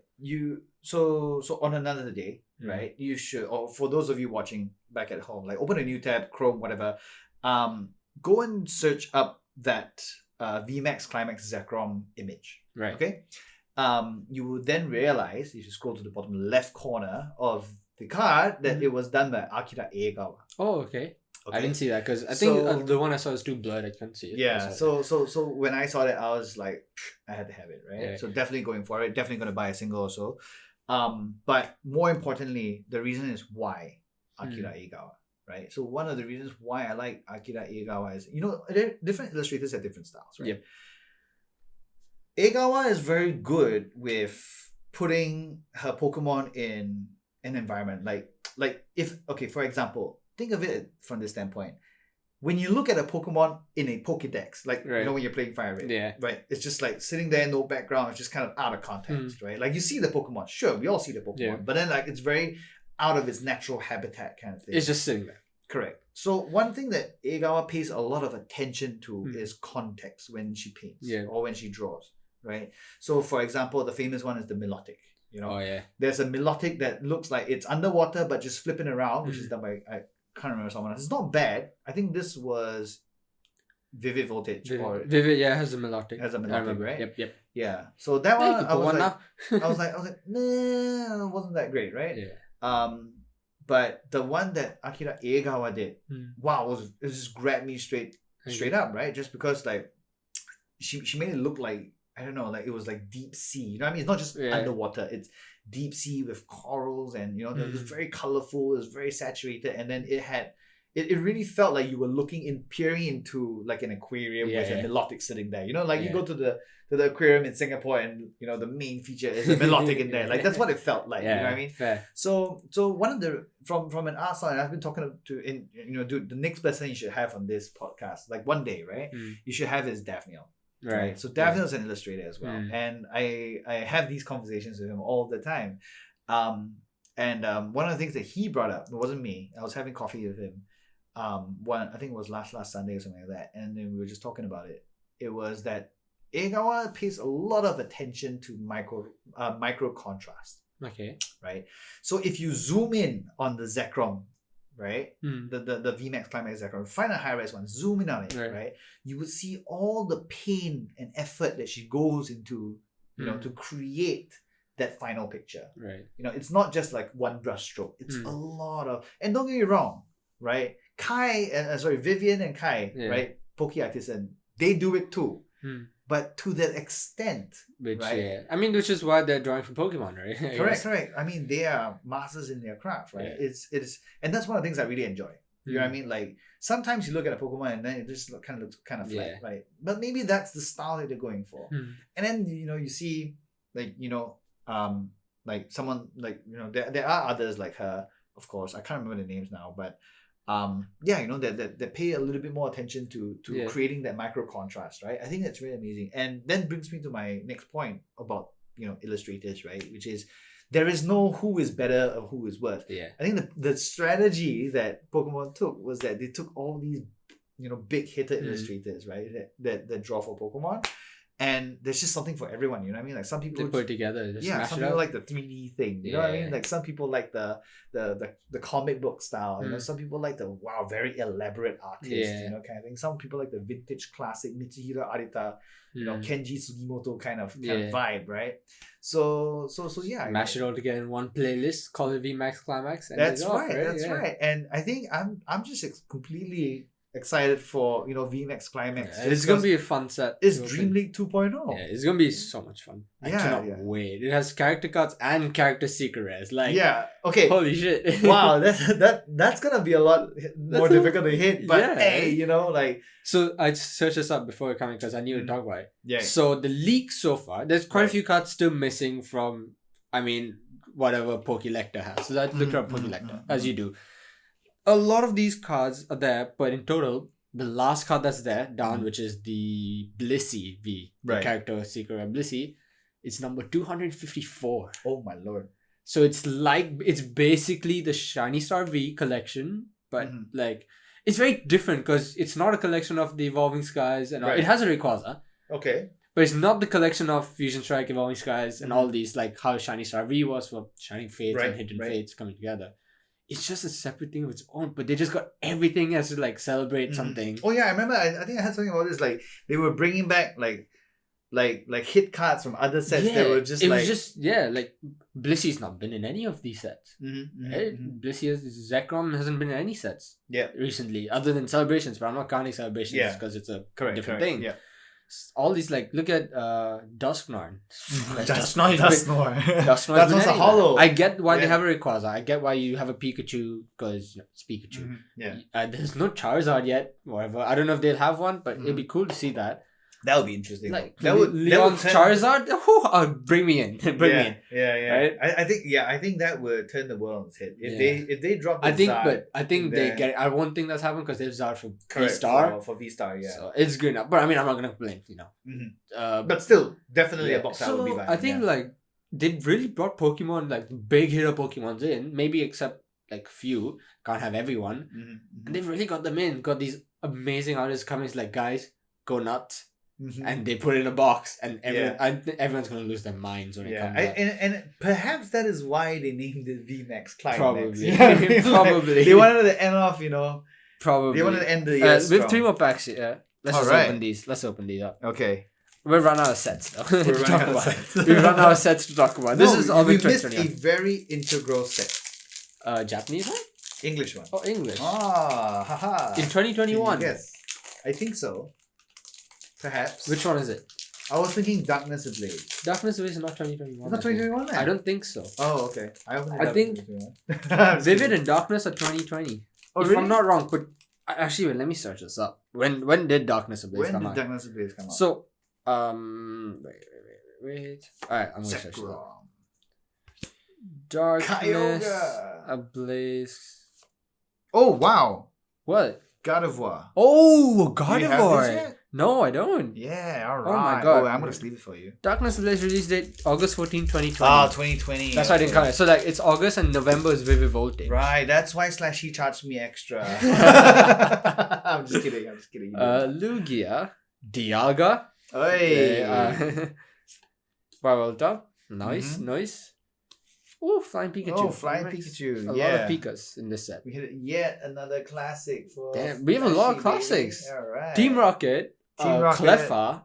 Oh, a Gardevoir. Oh, yeah, the Cleffa too. Cleffa, a Gardevoir EX, and an Umbreon in the same one. Which not is bad. Which is nutty, actually. It's pretty nutty. Yeah, I think this is a pretty decent box. Box. That's a fair box. Then. Fair box, yeah. This is a very rare card though. I haven't seen this a lot, to be honest. Really? Yeah, I've never seen it before too. I know it's in the set. I just don't see it be pulled. Right. Yeah. I was secretly hoping that there'll be a Zard in this one. To be fair, the Umbreon makes for a good moment though. It does. It's Gold Star. Made up. This box made up for the ETB. Yeah. So this is a Gold Star. I'm like, I'm not gonna complain. Am I? Ain't gonna complain right there. All right, I think I have. What was this? I can't remember what this was anymore. Darkness. This is Darkness. This is Darkness Ablaze. Oh, right. Yeah. Darkness, I'll open the Vivid with you. Then we'll open the Celebrations last. Yep. Oh, so this one has this, right? So Daryl Sim on Instagram, he plays this Mad Party. Oh, Poltergeist, yep. Yeah. I remember they did a promo for this for Shining Fates as well. Yeah. Yeah. The Mad Party promo pins. Yeah. Yeah, oh my god. And like now in Fusion Strike there's another one. Now it's called Let's All Roll Out. Oh, okay. So there's another one of those troll crazy. Gavantula. Alright. I'm going to see a lot. Swallow. League Staff. Okay. That's pretty vanilla. Yeah. Skiddo. Okay. Ferroseed. Didn't. Drillbur. Okay. Excadrill. And the last one is Lycanroc. Nice. Some fighting stuff. We like that. Nice. Alright. Final one, buddy. Final celebrations. You go for it. You're the guest, so you have to go for it. I will. You're the guest, yeah, so you go for it. We've already pulled like some serious. Yeah, man. We've pulled some serious fire anyway. Serious fire right there. Let's see what we can end off with. All right, let's see. Kyogre. All right. The Nightmare card. Xerneas. Okay. Imposter Professor. Another vintage. All right. And all right. Base set remake. Base set remakes. Okay. Yo, okay, this has actually been a fire ETB. Yeah, this is a fine ETB. I know where the other two vintage cards are. The Clefairy and the Team Rockets on wherever it is. There you go, Clefairy vintage. And here comes Team Rocket, Jesse and James. Legendary. Yeah, I really like that. Here comes Team Rocket. Yeah. Like when I saw that pop, like wow. Yeah, that was really good. Yeah, for me, I'm just on the Jenks side of the house. Yeah, I'm excited that we got a Clara. Yeah. You know, I mean, like just think about it, right? Yeah. This is how hard it is to get a Clara. We open like an entire ETB of packs, and we only got one Clara. That's from like just 5 packs of whatever. Yeah. But if you guys want to know the Clefairy, okay, I don't think you can see too clearly. Clefairy, here comes Team Rocket, Imposter Oak. I love this card so much. This is the Gardevoir EX. We got the Flying Pikachu VMAX, and of course, the Gold Star Umbreon. That is the hitter. The Gold Star Umbreon. That is the hitter. Gold Star series is goated, so that's amazing. So, like, take for example this card, right? Yeah. I'm just gonna jump right in. So, like, this is a Golisopod. Yep. Right? So the Golisopod for 2, see, look at it. It's these kind of things, right? Like for 2 colorless energy. That means you can throw in anything. Meaning to say that I could be playing a psychic deck and still run this, right? If I wanted to be like that. Hard Time Slash. This attack does 50 more damage for each of your opponent's Pokemon V and GX in play. So that's 30. That's it, yeah. Right? So if the guy's got 2, you're hitting 130 already. But doesn't need to be at the V. It can be hitting anything for 130. Yeah. You know, for 2. As long as it's the V and the GX is in the play. Oh yeah. As long as they are on, in play, right? It's crazy. It's nuts. And it's only a stage 1 Pokemon, so it's very easy to pull. Yeah. Yeah. So it's these little things, right? So yeah, wow, that was quite fun. A decent box. A little bit of a mess, but that's the whole fun of Pokemon. you make an absolute mess. Right. The absolute aftermath of like after a box break is hilarious to me. I find hilarious that I opened 36 packs and I look down like, oh shit. I gotta clean this up now. Yeah. Do you like get one of like those boxes, like those cartons, and then like you just throw it in? I use the dustbin. I empty my dustbin for every box break. I just put the thing there and like all the other cards. So like for my box breaks, most of them do want like the giant cards as well. If not, I keep them. But like most of them do want it.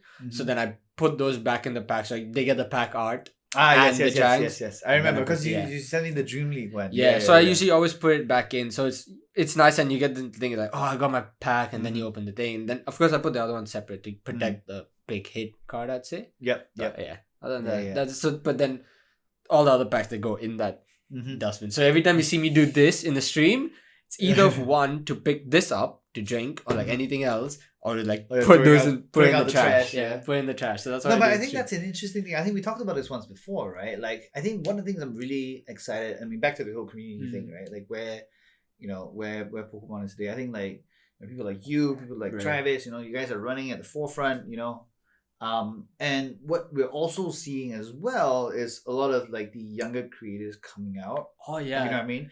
And they're coming out to like, because like I'm sure you're getting the same, number of questions as I am. Oh, yeah. And I get people asking me like, oh, Mr. K, like how do you how do you start streaming? Like what do you need? What's the gear? You know what I mean? And I think that's in the spirit of like, like how we came into the community, right? Like when we first came in the community, people helped us out and, got us to get to know other people and from them started, to catalyze growth, right? Yeah. And so like now looking back, like, looking at these younger creators coming out to us and asking us like, oh, like how do you do your setup? What kind of I get a lot of questions about that. And I'm very glad to help out. Like, I love seeing new people like YouTube channels. It's creating Instagrams, creating TikToks, and that's one thing. Creating YouTube is a different ball game. Like we know that for sure. Like, we know that for sure. And I love seeing the new people come in. Like, hey guys, I'm starting my own YouTube channel. Like, yes. And I'm super psyched about it, man. Because it's like I have my own way. You have your own way. Travis, Breaking Boost, everyone, they have their own way of doing stuff, right? And you know what? Screw the views for a second. It's like the creative ideas just flow. Like Travis's recent video though, turning one into a slap. Yeah. What an idea. Yeah. Holy shit. What a fucking idea. And like, I wouldn't have thought of that. I don't know about anyone else. I definitely didn't. I don't know if someone maybe thought of it, whatever. And I could still do it in my own way, but the idea comes from him. Now, some new kid comes along and they have their own idea. And it's like, this is so cool. I never thought I could do it this way. Right? And it just brings this whole thing. So I love seeing like new people make channels. And every time I always tell everyone like, if you have a question, editing, gear, live stream, just ask. Seriously, guys, just ask. I'm more than happy to help. I'm sure everyone else is as well. Because it's just really fun to see the creative aspects of different minds coming in. Like, oh yeah, absolutely. What if I do this, Like, yeah, for sure, just opening a box like that is fun. Then some people are like, what can I do to spice it up? What can I do to maybe just something like scratch my creative itch? I like to call it that. But no, absolutely. I agree. Because like I see a lot of young guys, right? Like even on Facebook, right? Even on Facebook, like when a lot of new people start, the first thing they always drop on is, pot sales, box breaks, right? Yeah. And I suppose it makes sense just because like that's the easiest thing to get going for people because it's a very natural thing that captures a lot of attention. Until they start to find like like their creative angle, right? Like that they really want to expand on. But no, I mean like I think one of the things I was going to talk about was that I think it would be awesome, right? Like if in the future like you would be doing videos on like teaching working with younger creators and getting them up to speed, right? Like I think that would be really really exciting. So, it's really fun. Like, and the things like for YouTube, especially for YouTube, but I mean most Instagram, TikTok, you don't really need gear. YouTube, you don't need a lot of gear. Like I use this stuff because I think, and even you may use it because you just want to give a much more higher quality and stuff that. For me, I mainly use like my camera because I want to learn, right? I want to learn it and make myself better because that's what I want to do for a living later as well, whether it's YouTube or not, right? But you don't need a gear, guys. You can just use a phone. Yep, it's good enough, seriously. And you don't need to. If you're starting out, I think the best advice I can give, you can give your own after this. For sure. Just post. Screw quality. Seriously, you don't need to be like some high quality unlisted leafs of like blah blah blah. Unlisted leaf doesn't do like his video quality isn't like top notch as well. Right. You can just post, guys. The first 50 videos are going to be shit anyways. Just post it. Yeah. Once you do that, then you can learn. Okay, then you can sort of go into the YouTube studio analytics of it and just like learn. Okay, this is what I could do. This is what I can do. Enhance my thumbnail. Better titles. I'll go on with it. So seriously, guys, don't be afraid. If you guys want to start a channel, just go for it. And if you have any questions, you can ask anyone in the group. Like anyone who's already got like a YouTube channel. I'm telling you, all of them will be more than willing to help you. Seriously. No, I absolutely agree. To that point of just posting it, because I find like as much as it's always this dilemma, isn't it? Right? Like you when you put out a video, imposter syndrome, right? I think it's called. Yeah, correct. Imposter syndrome is one of them. But then also there's this whole like perfectionism, right? Yeah. Like you want it to be the best, because I brought my 4K camera out, because I spent $3,000 on this lens, because I got like a $2,000 gimbal, and I spent 9 hours on this shoot or whatever, right? And then, like, can you imagine just going through your edit in 20 minutes, right? Like, it doesn't do that justice, right? But I think, honestly, like, that, which is to that point, why I feel it's important for people to realize that when you go out and shoot, you just, main point is to go out and shoot, right?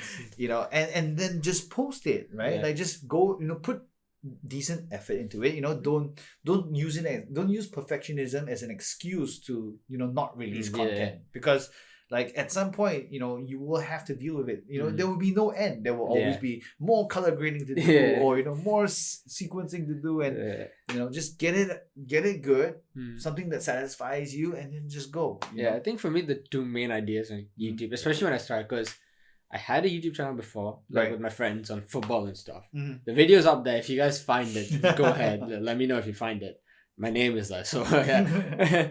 But like we had it before, then it didn't work out. We just kind of stopped. Then had another one. I've been dreaming of making a YouTube channel for years, and like a dream of being a YouTuber full time is definitely something I want to chase. So it's like 2 rules I live by now, especially when I started, and especially what I do now, what I've learned. First rule: sometimes better to do and not think. That's the whole point of post. Seriously, just post. Don't overthink stuff. Just post. Secondly, creativity beats money. Oh yeah. In terms of buying gear, in terms of buying anything you want. Yes, you can buy, like I buy a mic and all to enhance my experience, enhance your experience. After a while, when I learn, creativity beats everything. Seriously, you guys have an idea in your head that idea can outweigh any amount of gear you could get to sort of build it. You can get gear. The whole point of gear is to maybe enhance it, but it all comes down to the ideas. Creativity beats money, like in terms of expense and gear and stuff, for sure. No, I totally agree. I mean, like the kind of things that phones can do today. Exactly. You can shoot 4K, 60 FPS at the same time. Have you heard of the new iPhone S Plus Max Pro? S Plus. I'm sorry. iPhone 13 Max Pro S Plus. I have it. Like that one, that one. I have it. Cinematic mode. Right. Whew. Like that thing's a beast. I know, right? And you don't need a DSLR anymore. Seriously. And like for me, like I use an A7S II. Yeah. Right. And I think now the A7S III second variant is already out. 4 is out. A7S4 is out. S4 is out? S4 is out. So it's like 2 generations back. I will have you know that camera is 6 years old and dying. Yeah. And I still use it today. And it's a workhorse. Like I use it professionally for work, for client work, for like professional videos and stuff. I still use it to today. Is it the most cutting edge video camera in the universe? It's not. It's janky as hell. And to your point, I totally agree. I think creativity is like, think of it as, what can you do with your phone? Right. You know what I mean? Like you go to like, those gadget shops, right? and then you see like one of those grips, and then that gives you more grip in your phone. So like the thing that I have a gripe with. Yeah. For like, or rather, I've had a gripe with for the longest time was gripping the phone. You know what I mean? Because like, as a photographer, I grip it like this. Yeah, for stability, right? With the pinky below. Right? Yeah, pinky below stability. So I can't, right? So like, I can't shoot like this. Yeah. I can't do the like tap the shoot thing. And one of the reasons why is because there is no. That grip, right? Yeah, where is my camera? Grip is there. For all of you guys, I'll show you here. Like this is the camera, and like it always has this grip here, right? So I'm very used to this as well. So usually, if you ever film something, it's like this. Without the tripod, you hold the bottom. Yeah. You hold this, and your thumb does that. So yeah, I get what you mean. So for me, it was like, where's the grip? Yeah. And then as a rangefinder user, right, my left hand's always below. So then, like, I can't focus anymore. The third thing is, where's my viewfinder? Because I'm used to doing like this, right? Yeah. And then now I have to look at this giant screen. Yeah. And for the life of me, I couldn't shoot. So, like, when my wife asks me, like, can you take a picture of me with your phone or with my phone? I'm like, I freeze. I'm like, oh God. And this is how silly it looks, because that's me strapped with, like, my cameras and stuff around me. And then she asks me, take one with my phone. Take it with my phone. I'm like, my brain divides by 0. I'm like, I don't know how to, And for the longest time, like, I know I've been doing a lot of, only recently, I've been doing a lot more like reels and exploring that. Because, we talked about it last time I was here, right? Like, I really wanted to explore that side of the fence. But yeah, like, slap on a grip or whatever, like experiment shooting vertical, experiment shooting horizontal, and then just go out there and see what funky stuff you can do. To me, gear is just expanding your horizon. You know what I mean? Like, it's a skill to work with gear for sure. And it's just for you to explore that. And yeah, it does enhance quality a bit, but it's not the defining factor in what makes you can a have good like, content, right? Yeah, you can have like $10,000 worth of gear and still put out a shit movie. Exactly. Like, so it depends. So, but like seriously, if you guys this phone, you can post, you can edit, you can take a video, you can edit, you can post, and you can all do it on your phone. The laptop is there if you really want to use the software or something. The laptop's there. You don't need it. Yeah. Edit it, post. I think a great misconception many people have, especially if they're new to like the photography, videography kind of game, is that buying new gear isn't gonna make you better. Yeah, it's not gonna like, oh, if I spend $4,000, my video will come out better. You know what I mean? Work. Yes, it will be pushed out in 4 times the resolution. Yeah. Yes. I think that's the thing that people look at. It's just the resolution. Correct. But like they don't look at firstly the cost. I mean, is it really worth spending that much? It isn't really. Yeah, it's like depends on what you're doing. Like if you're doing it for like professional stuff and all, and you need it, might make sense because when you do it for work and professional, you need that sort of quality. If just in terms of YouTube, YouTube is the best because it's so low production. Right. You have the high production stuff. Like yes, you have all that, but low production stuff works best. Works just fine. I think it's like I used to joke, right? I used to call YouTube the compressor. Right. It's like all the super high quality stuff gets compressed down. Just so that there's not even will stream, right? Yeah. And then all the low quality stuff gets upscaled, right? Because it looks better on YouTube, right? So yeah, YouTube is the grand compressor, and it's free. Yeah, it's free. It's free. And yeah, no, I think everyone who wants to, explore the creativity, in the video space, right? And here's the thing, like I think many people think, right, that to get on YouTube you need to have a video camera. Oh yeah. Technically you don't, because like if you have skills in animation, for example, you can do an animated flip, right? Or you could do photos. There's so many photo videos out there. That's right, and you piece together just put them together, and you get it works. You do it for anything. It's not just.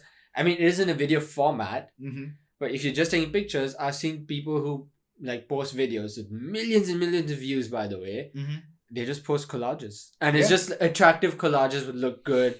They maybe go somewhere on a holiday or something. They just take pictures and they just put up them collages that look pretty decent put together. That's it. That's all. Yeah. That doesn't even take effort. You can do it on your phone to just make that sort of like a GIF sort of thing. That's it. Yeah. So okay, let me ask you the question then as the guest. If you had to give one tip to a new creator coming onto like the scene, for YouTube, what would that be? I think it's the one earlier. It's like just post. Is that the one? Yeah. Don't think.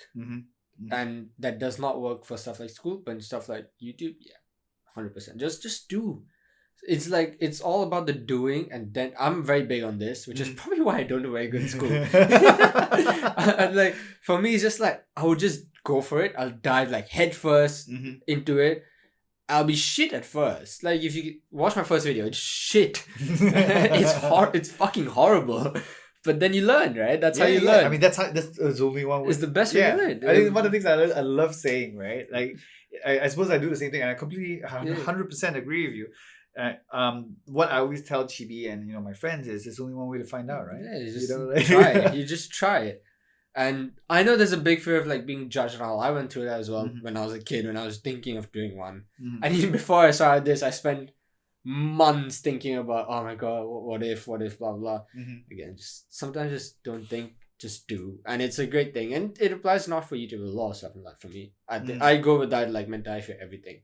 Do find out. If it doesn't work out and you think, hey, this is not something I want to do, well, at least you tried. That's better than 99% of or 90% of what most people have tried, right? Yeah. It's better than that. I'd rather try and find out I don't like it rather than not try and always think, what if I liked it? What if it went this way? Correct. Because then you would never know, that's right? That's the worst thing ever. Like for me, I found out I liked YouTube and making videos because I tried it. Yeah. I enjoyed making a very horrible quality video. I absolutely enjoyed the editing process. I enjoyed filming it the first time. That's kind of how I fell in love with it. And that's how I learned video. and now I'm pursuing it as a job. Right? That's how it begins. You know, that's how it is. So I think the last time I was here, so we were talking about it, right? Like the whole origin stories. We're talking about it. So I just tell you guys, sometimes just do. Post the first 50 videos. And then once you do that, then you can think, what can I do to improve? Because if you overthink stuff, you'll downgrade it or just never post. There's no need for that. So just go for it. Seriously. Yeah. Yeah. I think for me, I would say, don't worry so much about the metrics at the right from the get-go. You know what I mean? Like YouTube analytics and shit. Don't overanalyze. Like it's very similar to Flashy's point, right? Which is, you know, like just do and don't think so much, right? And I would go one step further on top of that and say, like, when Flashy says don't think so much, and I would jump in and say, don't overthink the analytics, like, because it's like if you have 1 out of 10 and then you say, like, you know, 10%, you know, viewership all the way up to like the 3/4 mark, like that means very little, you know, in the real world of metrics, right? And all it gives you is anxiety, right? Like, oh my god, you mean I only have 10 followers, you know, like, you mean only 2 persons viewed my stream, you know what I mean? Like, it doesn't matter, you know what I mean? Like, I think if you enjoy the process of it, you won't care as much. It does play a factor. Like, I do care about views not because I'm trying to grow something to a different level. Of course. I do care about the analytics now. But like, either way, I just enjoy it. I enjoy opening cards. I enjoy editing it. I enjoy filming it. I just enjoy posting with you, interacting with you guys, commenting down and all. I love that. Yeah. Screw the views. Some of my best videos which I've edited has had like 8 to 9 views. Yeah. I kid you not. Some of my videos, if you scroll down and see, which I enjoyed, there's a Spider-Man game I play. I love the game so much. I loved voicing over and doing it while I was playing it. It has like 9 views. But I'm like, I loved it. Fair game, you know. I hope the 9 of you enjoyed it. It's good enough. But you see, that's the thing, right? I think I was on one of your streams once, and I don't know, maybe I had a drink or two, maybe. And then I saw someone dislike your video, and then I started tripping. I was like, "Yo, who's that guy that dislike my video?" Funny story. Okay, most of my videos have 1 dislike. That's all my younger brother. Okay. The more he puts it out, he's like nice, and he just dislikes it just because he can, just because he's having fun. Yeah, so I was like, "Who's this guy?" You know? Most of my videos is all my little brother who dislikes my videos. But yeah, I remember there was this one stream. And I remember thinking about it, like there was this one stream, I can't remember which one, and I think there was like me and like 2 other guys inside. Yeah. Right? And you were playing Fire Red, I think.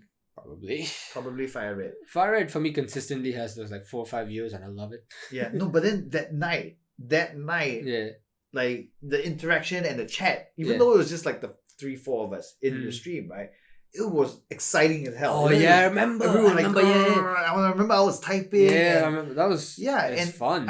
It was more exciting than some of those streams that I've been to with like 30, 40, 50, 100 kind of viewers. But like, you know what I mean? It's just like a regular thing. But like, I remember not so much about content, but I remember having a lot of fun with it. I remember like a lot of the Fire Red streams. 1 is the game I love. 2 is there's a few consistent people who come in. So big shout out to all you guys, like, Zero. Edric comes in a lot. Right now, in the last like 5 or 6 streams, Ray has come on, like Yellow Ray. Yeah. Yellow Ray. Even Breaking Boosters comes on quite a few times. You've come quite a few times as well. There's a few more. Dr. Thing Game comes all the time as well. Big shout out to you guys. I just love talking to you guys. It's so much fun. Like, it may not be face to face or something like on Discord, like we do chat, but well, we're just playing games. You guys are letting me know what I can do in Fire Red because I'm clueless half the fucking time.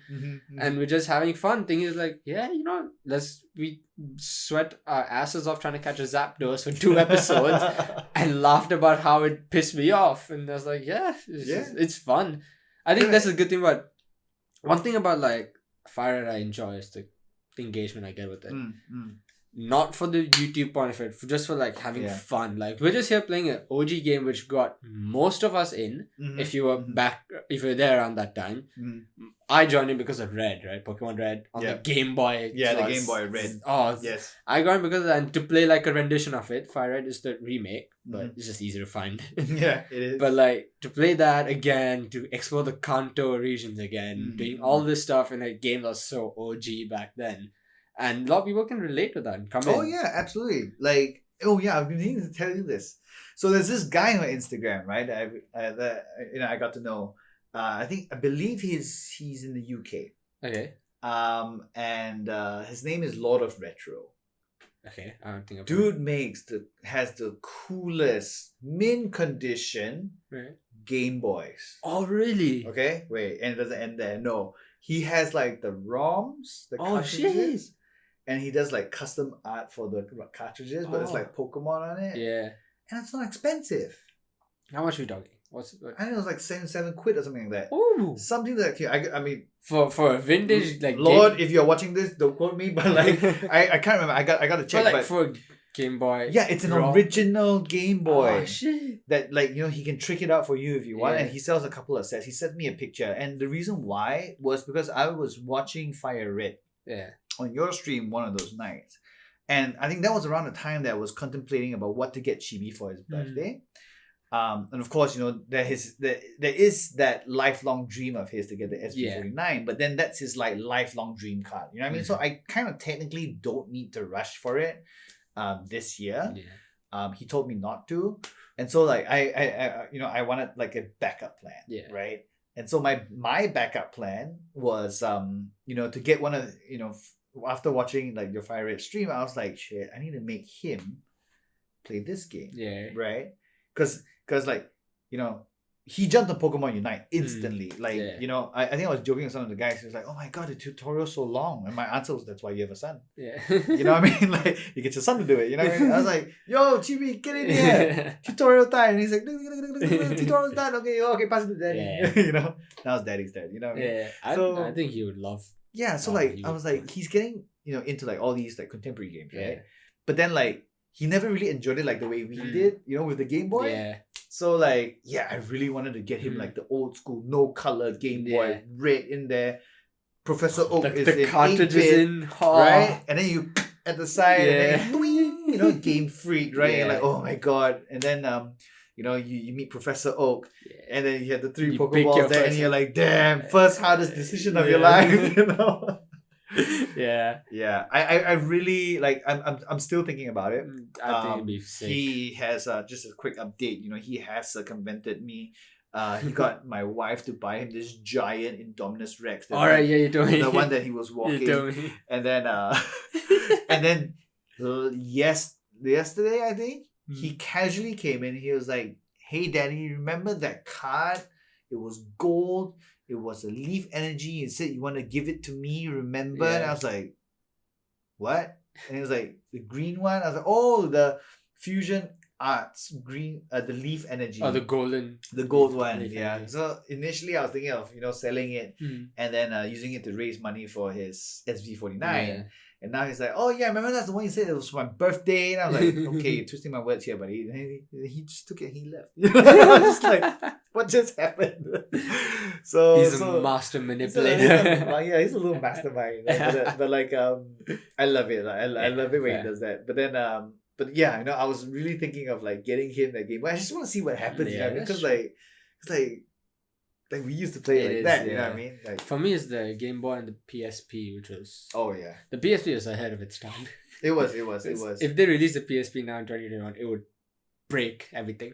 I think the PSP was a lifeline. Like back when I was in the military, right? The PSP was a lifeline, man. For me, it's just like at home every afternoon from school, come back, poop, bring it on. I think... When the PSP first came out, I couldn't understand it. Because like I was at home, right? I was at home and I had my PSP.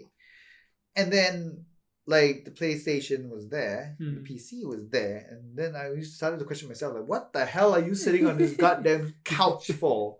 Playing on this cute little screen with this cute little controller, right? When you got a PlayStation there and you got a PC right there, what the hell are you doing?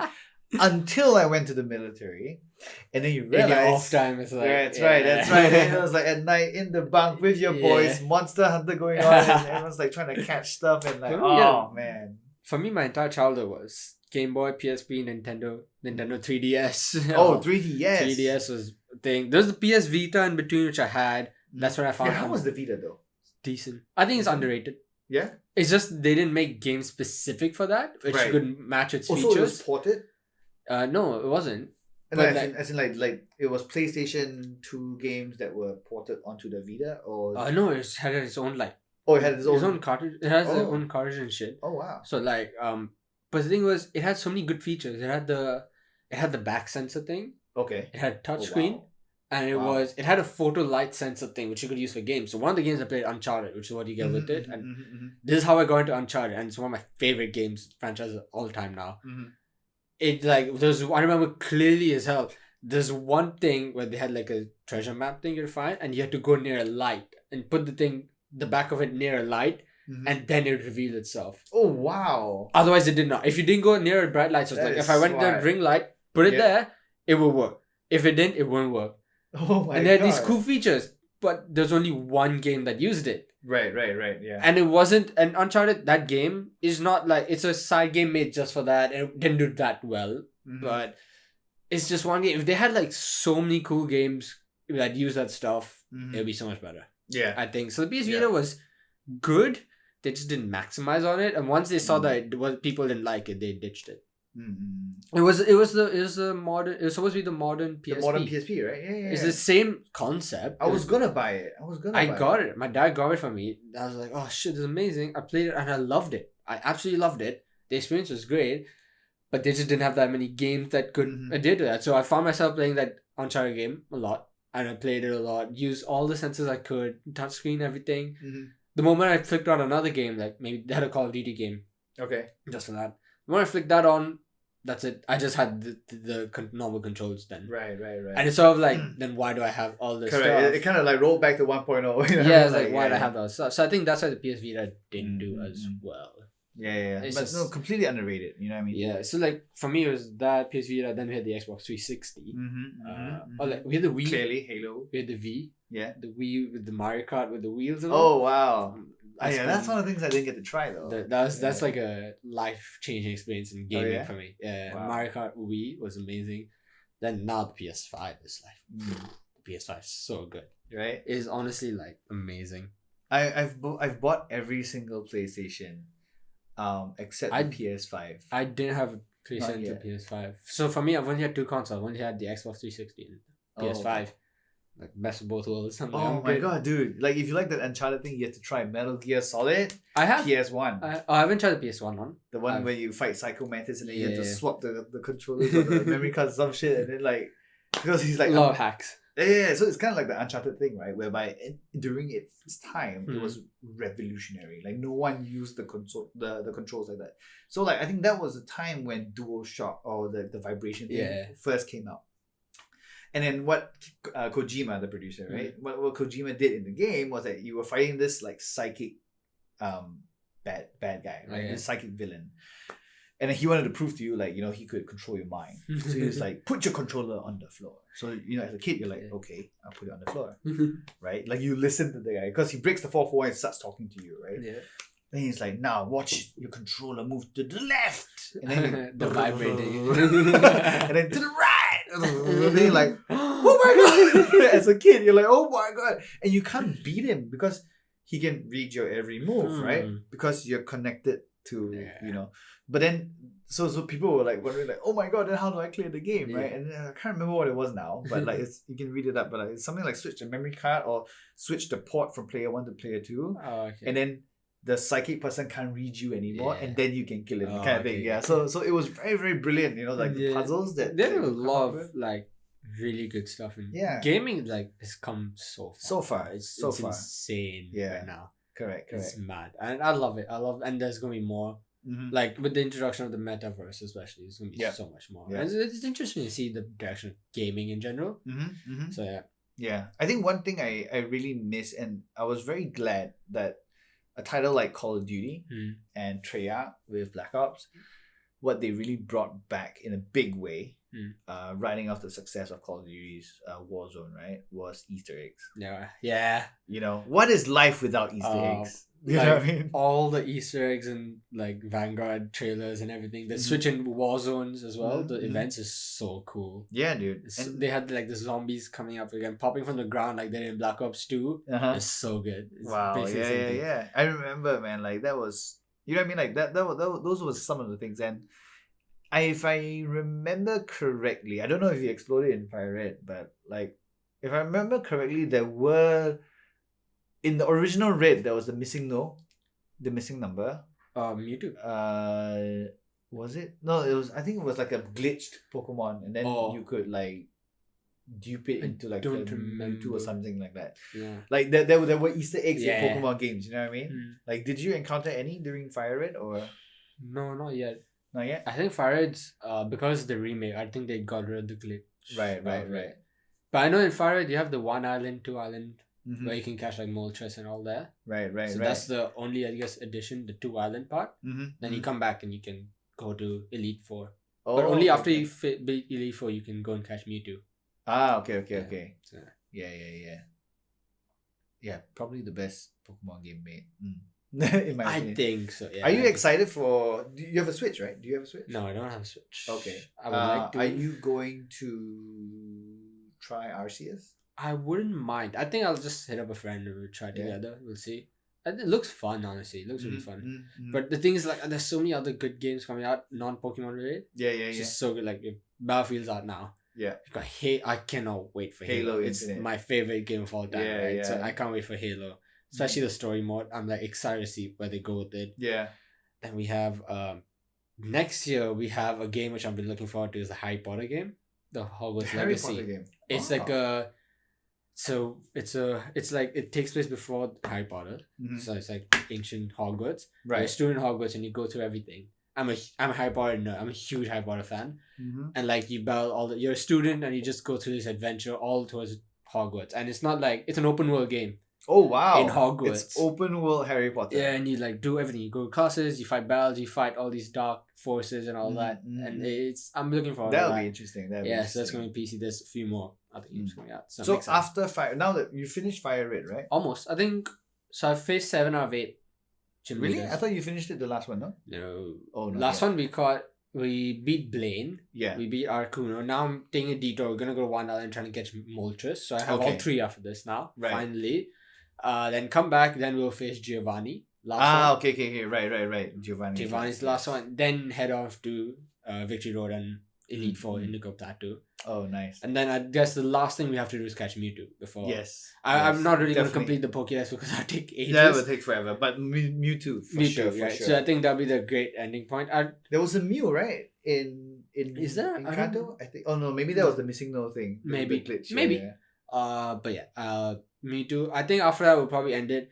I do plan on streaming other games every Tuesday night, so that slot is always there. Yes. I do plan on streaming. It's a good slot. I think I don't know if I'll do another Pokemon game, even though it is really cool. I would think it's a nice break to get away from that, do something else. Yeah. Maybe that could be a day that I could start streaming Valorant, right? Right. Oh yes, we talked about that. Yes. Streaming Valorant. We play Valorant a lot now, so I could start streaming that a lot more, doing other stuff. So yeah, I don't know what we'll get with it, but I think by the end of the year we should finish Pokemon Fire Red. Yeah. I think so. Soon. Good. Yeah, it'd be interesting. I'm excited for it. Yeah, it's fun. Yeah. I enjoy playing it. This whole process so far, so much fun. I've had a lot of fun. I mean, like, unfortunately, a lot of times when the Tuesday stream is on, like, I'm always stuck at work. Yeah. But like, so what I do is that I'm having work, and when you start is when my call starts. Right. So you can imagine, like, I've got you in my right, right, and then I've got my colleagues in the US in my left, right, and then I'm working on something else while listening to them talk, and then like from time to time I'll glance like this, right, and then I'll look at you like, oh my god damn it, Zapdos. So those are my Tuesday nights. They are very, very entertaining. Yeah, I enjoyed it a lot. So far, it's been so much fun. Especially a lot of you guys that join. So much fun. Yeah, guys, Tuesdays and Thursdays, right? Thursdays are the breaks, right? It depends when I do have a break. Usually Wednesday or Thursday. Right, but Tuesdays for sure. Tuesdays is the gaming one. Tuesdays for sure. Yes, day after tomorrow. Those are the ones you guys got to stick around for. It's fun. I highly enjoy it. The whole YouTube thing is just so much fun. It is. I think more and more people should get into it. And I think one of the things that I really love about YouTube streams is that it lives on, right? Yeah. It just stays forever. Correct. And it makes it very searchable. You can change the title so that it becomes even more searchable, you know? And yeah, no, it's great. It's great. Glad to see more people. Yeah. We've been talking for 2.5 hours. Oh we have? Oh snap! This is a long, happened again. This is a long first episode, but I hope you guys enjoyed that so far. Yeah, I hope you guys enjoyed it. Whoever's next on the next guest on the Flash what's it called? HUBCAST. The HUBCAST. The HUBCAST. Yes. Logo. Something. Yeah. We need to get you like one of those posters. We should hit up like Kai and Vivian to get you like make one a of those posters. HUBCAST logo. The HUBCAST poster and just like bang it up. Yeah, that'd be cool. That would be cool. I'll think about it. Yeah. And so whoever's next on the HUBCAST, I'm definitely for the gummy fish, man. The gummy fish. I'll try and get whoever's next to try. I'll get them vote. If you guys like this, you guys want more, comment down who you want next on the HUBCAST. Who do you want to see next? Who do you want to see next on the HUBCAST? Well, of course, it'll be different topics and stuff depending who's there, but something like the red blue game definitely staying on. I love this part of the game. yeah. That game was fun. I love it. So something that would definitely happen. But if you guys, whoever we want next, put it down in the comments and we'll definitely try and get them. If they're free, they also have shit to do, But I'm down to try it. But I think that should be it. 2.5 was a long episode. It was a long, but fun. Completely enjoyable. I mean, that went serious by highlights. in a second. Umbreon gold star, man. But if you guys enjoyed this, leave a like, subscribe for more as well. Thank you all so much, Johnny. Thank you for coming as well. For sure. Late night talks. But we'll definitely have more episodes on Discord. For sure. Discord will have a lot more. But thank you all so much for watching. Thank you for the HUBCAST. And I'll see you guys in the next video. Smash that like button, boys.